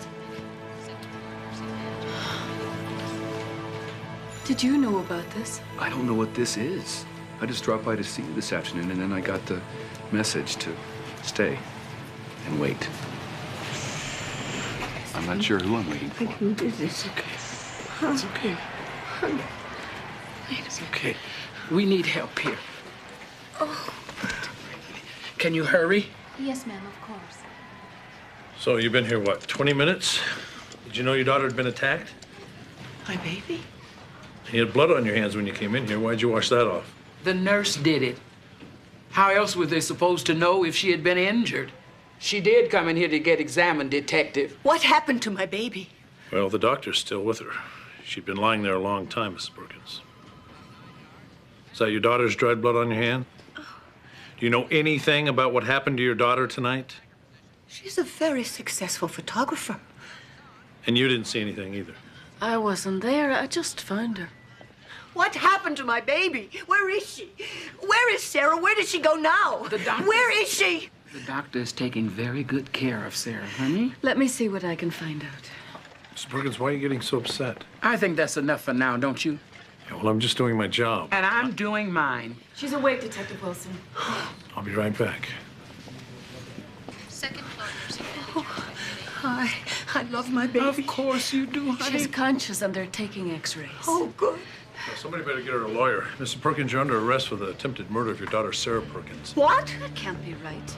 I have a witness that saw her come out of the studio, plus a positive ID by the victim herself. No! This lady doesn't need to be arrested. She needs a doctor. Let's get her into sight, stat. Clear the way. Hands up, don't want to hurt you. Just take it easy. Don't worry, Charlotte. No one's going to hurt you. No! You got her, ma'am, please. Try to relax. Take it easy. Watch your arm. Got it. Clear, please. Come through. Charlotte and Sarah have been a time bomb waiting to explode for years, and it finally did. What do we do now? Not we, Angel Girl. I gotta stay right here. But there is something you can do. I want you to go back to the library for me and find something. An old camera. Sarah's camera? I saw it, the old brownie. But there's another camera there, too. A special camera, hidden away. Her mother's. Charlotte was a photographer? Charlotte was many things that Sarah doesn't remember. Charlotte was always pretty tightly wound, but wow. She's done some pretty lousy things, but I never thought she'd try to hurt me. And my eye, of all the things to do to me. Oh, Sarah, your eye might be just fine. Oh, she's a lunatic. Sometimes, when the people who love us try to hurt us, the only way to find out why is to ask questions. You know, maybe you just need to look a little deeper. I need to dig a little deeper. I need a restraining order. Charlotte's clearly insane, Monica. You saw her. My mother saw how happy I was doing something that she had absolutely nothing to do with. And she went crazy. End of story. Why was Charlotte so upset about Sarah pursuing her dream? I don't think Charlotte ever wanted Sarah to have her own success. Charlotte didn't seem to have any of her own, and she's afraid of being left behind. It's so strange because Tess said that all Charlotte ever talks about is how proud she is of Sarah and how all she ever wanted was for Sarah to be in control of her life. Maybe, but all Charlotte ever wanted was to be in control of Sarah. That's a shame, Monica, because Sarah is so talented. I can't wait to see the stuff she shot in Bosnia. She's got a real eye. My God, I hope she can still... Oh, one thing at a time. I think I'm gonna go back in there. Okay. All that film she brought back, it's safe, isn't it? Perfectly. I know what you're thinking. Well, it wouldn't hurt, would it? I mean, seeing all the pictures Sarah took might make her feel better. Or worse. Maybe Charlotte needs to see what comes out of Sarah's camera. And maybe Sarah needs to see what comes out of Charlotte's. This is the part where you tell me everything, isn't it? Mm-hmm.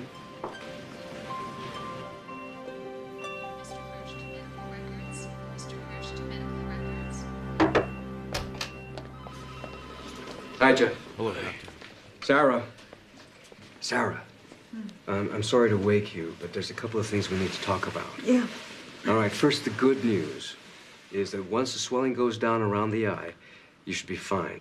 Your last operation created some scar tissue under the skin around the eye, which actually helped protect you in this instance. My operation. Mm-hmm. Someone did a remarkable job. I don't know what... Wait for me here, honey, and don't worry. Everything's gonna be just fine. Excuse me, I'm sorry. Has anybody been in here to explain your mother's diagnosis? There is nothing you could tell me about my mother right now that is of the slightest importance to me. Maybe you should hear him out. I don't think this can wait. She's right. Now, the diagnosis was confirmed just a little while ago. Sarah, your mother has a massive brain tumor. What does that mean? That it's life-threatening, and it needs to be removed right away. Now, the operation is tricky, and the outcome is uncertain. There's also a better-than-average chance that your mother wouldn't survive the surgery. And what if she does survive? There would likely be a significant impact on her mental and/or motor skills. She'll probably need some form of long-term care. Now, I understand this is overwhelming, so I'll give you some time to digest this. But Sarah, a decision has to be made quickly.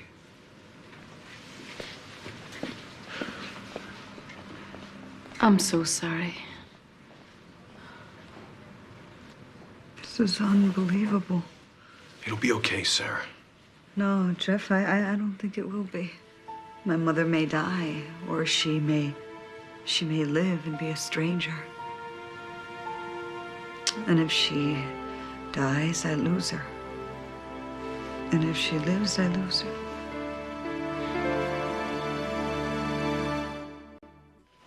Sarah, because of the nature of your mother's condition, we need this consent form signed by the next of kin. How long has she had this? Probably 6 months to a year. Maybe that would explain her unusual behavior last night. There is a precedent for tumors like this.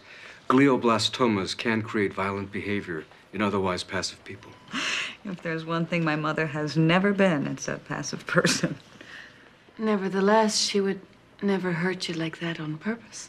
Then Charlotte wasn't responsible for her actions? Probably not. The neurosurgeon is studying your mother's charts. Page me if you want to proceed. Sarah, your mother needs your help.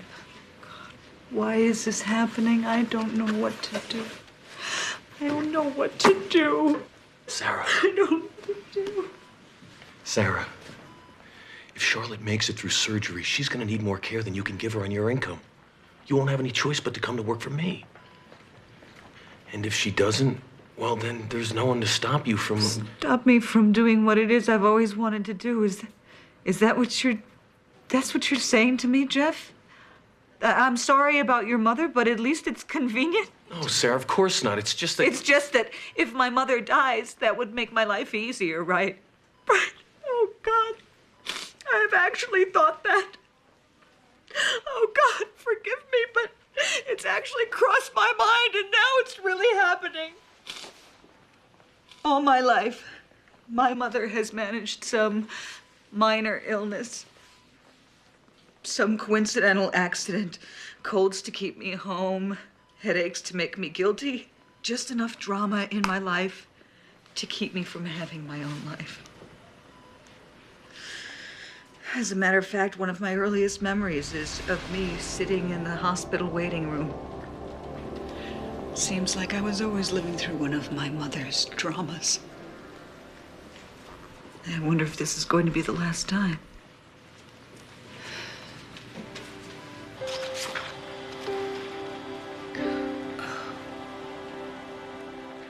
My baby did these. That's what she was doing in Bosnia. Taking pictures you can't pose. She has the talent I always knew she did. Then why wouldn't you let her explore her talent? This is art. I wanted her to have something more stable. You wanted her to be with you. You wanted her to live the life that you never had. But she couldn't do that at your side. She had to go off on her own to find it. But I had to protect her. Well, she feels like you smothered her. I did what I had to do to take care of my little girl. What do you mean? What did you have to do?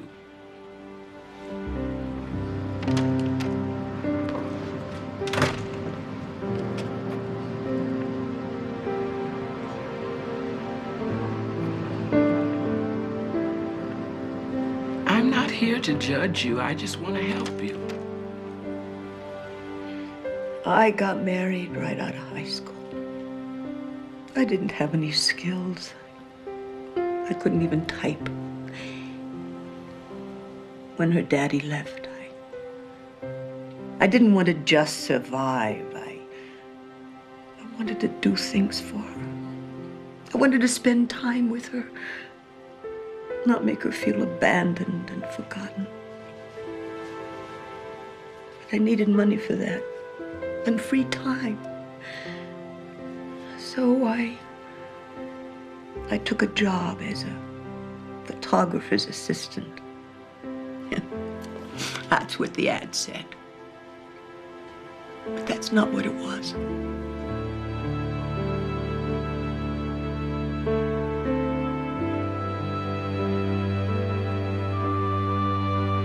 I did things I shouldn't have done. Things I was ashamed of. did these things to help your baby.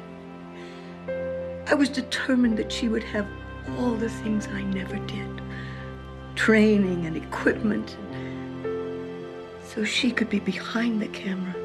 So she could decide what the picture would look like. So she could have the control I never did. Does Sarah know the sacrifices you've made for her? She knew I worked hard, overtime, but she never knew exactly what I did. I tried hard to keep that from her. But when I see these, I know I can live with what I've done. Oh, she is a good photographer. Whatever happens to me, I know she'll be all right. She's got her talent. And she's got her eye. And she's got her mama. When I was little, I used to have to sit in the lobby of the photo studio where she worked. You know, just sit there. For no reason, just sit there, just like in the hospital, waiting for Mother. Have you seen this before? Hey, that's hers. That's my mother's camera. This is the only camera my mother would never let me use. Why not? I don't know. But it suddenly became the only camera I absolutely had to use. She was very generous with her things then. Yeah, I guess she was. What else do you remember? Well, I remember that I hated waiting for my mother while she was working. But I just had to wait there. Yeah, you don't seem like the kind of person who could sit and wait very well. No, I'm not.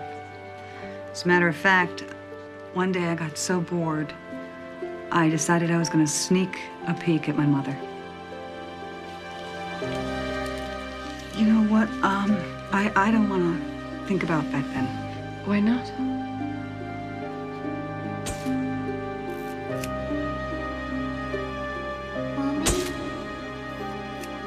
Mommy?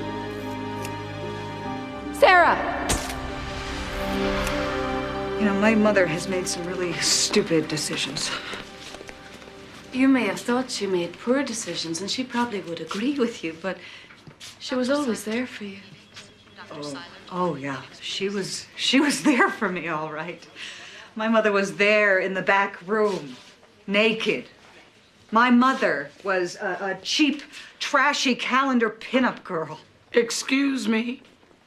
Are you suggesting that your mother was a cheap, trashy woman?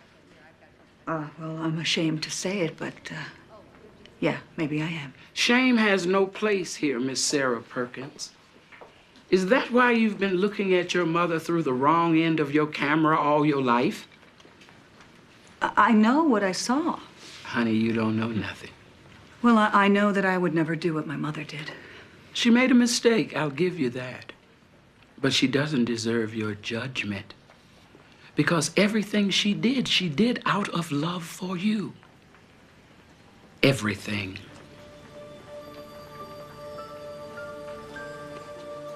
The memory that you have of that night in the hospital, you weren't waiting for your mother to come out. You were waiting to be checked in for surgery. Remember? You were awfully little. Thank you, But you were Dr. born with something that made it hard for you to see. And you needed surgery to correct your eye. And your mother made sure that you got it, so that you could have a life behind the camera or any place else you wanted to. She sacrificed her self-esteem and her future to make sure that you got that operation.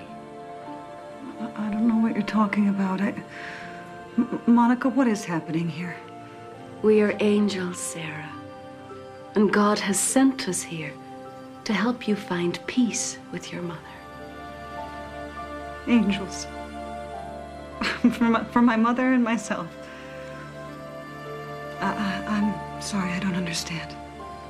God loves you, Sarah. And he knows that you're afraid. Afraid that your mother will live and you don't know what that will be like. Afraid that your mother will die and you'll never really know who she was.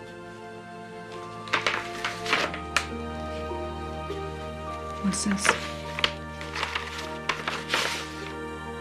Oh my God. Oh, these are incredible. Where did you get these?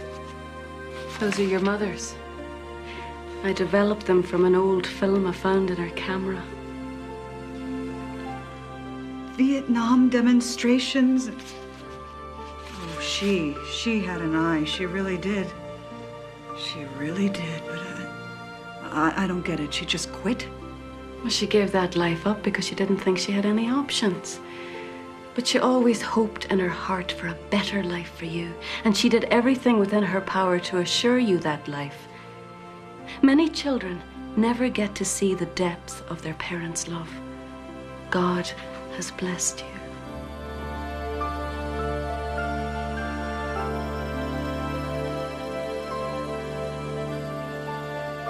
Sarah, your mother was not a nobody. She had talent, and she had dreams of her own. The same dreams you have now. Why didn't she tell me? Why wasn't she honest with me? All parents make mistakes. The only one who hasn't is God. He gave the right daughter to the right mother.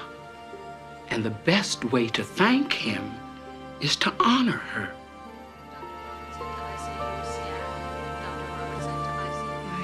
So blind.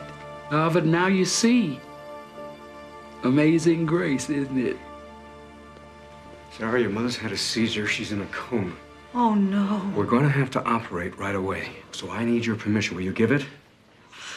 Yes. Excellent. Okay, let's get going. Oh, no. Oh, no, it's too late.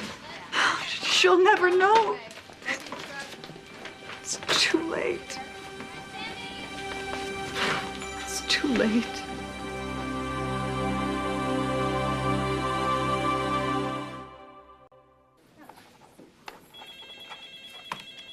Thank you. We'll be taking her into surgery in a few minutes. Doctor, Yeah. how soon are we going to know about her memory? Let's just get through surgery first, okay? Mr. Merritt to volunteer services. Mr. Merritt to volunteer services, please. So what was that all about in there? That little light show you put on? I don't understand. She wants to know if we're really angels. And yes, we are. And you know we are, Sarah. Your spirit knows that. Yeah, well then what was that all for? What was that, some sort of sick trick that God plays on people? God loves you. Here's the truth about your mother, but oh, surprise, it's just too late. Well, that's too bad, isn't it? God does not play tricks on people, Sarah, and he doesn't give them brain tumors either. And he definitely never thinks it's too late. There is no time in God.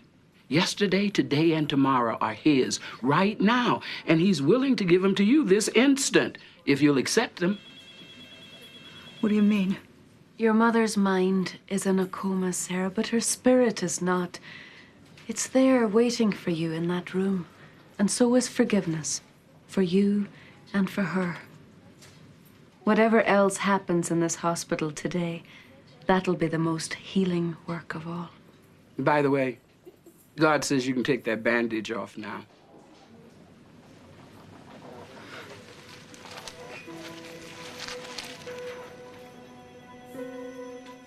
How many angels do you see? 2.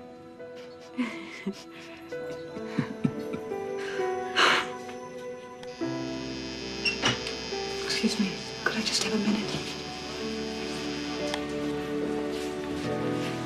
Mother? Mom? You know, I don't know if you can hear me or not, but you're gonna laugh. There's a couple of angels out in the hallway who say that you can, so I figured it can't hurt, right? Mom, I'm sorry. You just made me crazy, you know. I know you loved me so much, and I was all that you had, and it scared me. I wanted you to have something else in your life. I didn't want to be everything to you, but you were my mother, and I loved you, and I didn't want to hurt you, and oh, God, is this making any sense?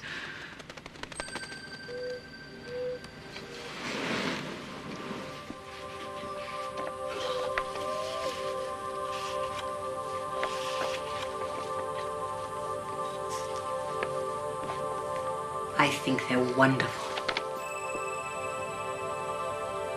Mama? The doctor says that I might not have any memory when the surgery is over.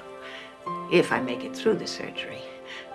Although, frankly, there are a lot of things I'd just as soon forget. I wish I'd known you.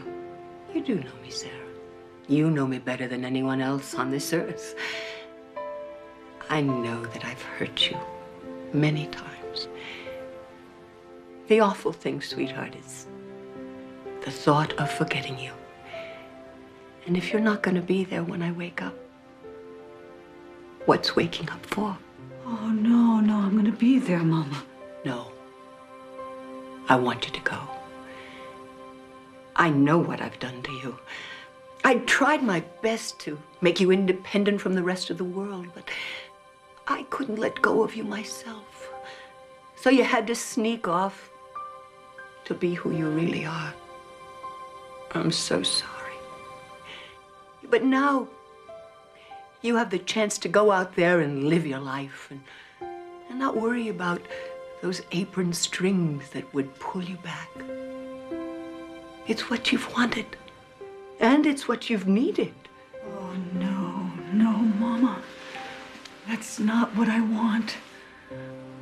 I know what you've done for me. I used to think of it as what you'd done to me, but I couldn't see then. I can now. I was a kid. I didn't know how hard it was for you or how lonely you must have been, but thank you. It was a privilege.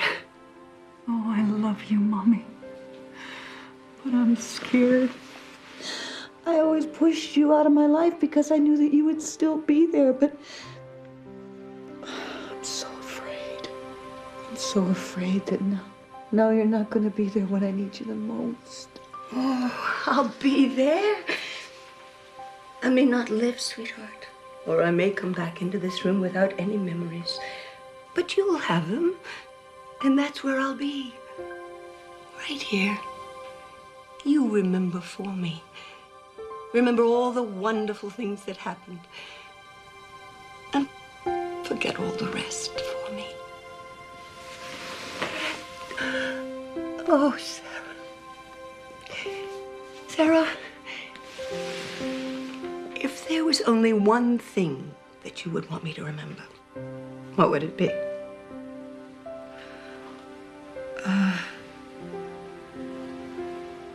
Oh, it would be the day that you bought me my first camera, and how happy we were back then.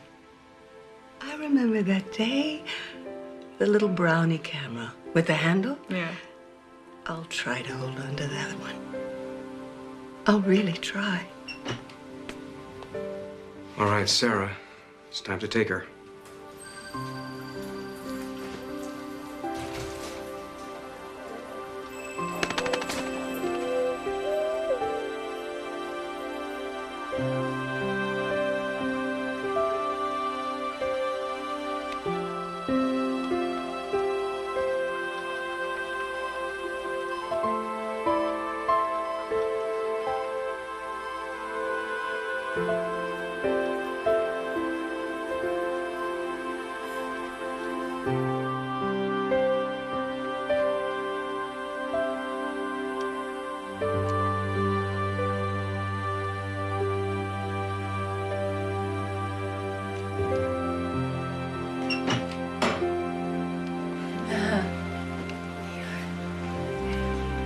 She's talking.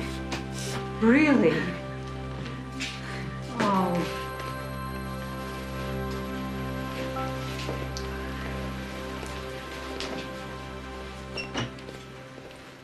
Well, hi.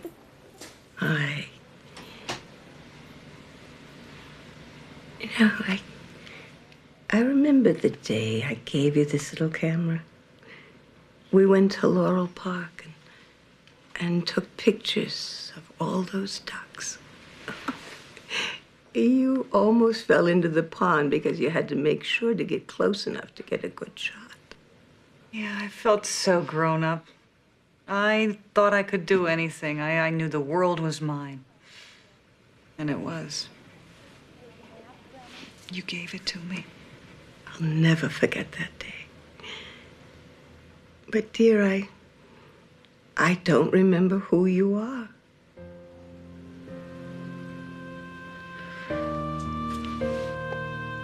I'm Sarah. Sarah. That's a beautiful name. Thank you. My mother gave it to me. But what happened to your face? Oh, that was an accident. Maybe I'll tell you about it sometime. I don't know why, but I like you. I think we're going to be good friends. Well, I think we already are. You just didn't know it. Oh. They're amazing, aren't they? Humans? Oh. Yeah, that's the beauty of free will. You just never know what's coming. They adapt, they learn, they forgive, they have secrets. You were not asking me about Tess again, are you? Oh, no, it was since you brought her up. I didn't bring her up. Is she different when she's alone, Andrew? I think everyone's different when it's just them and God. But that's not exactly true in her case. What do you mean? Well, come on. Well, what does Tess do when she's not working? Andrew, tell me. If I tell you, will you leave me alone?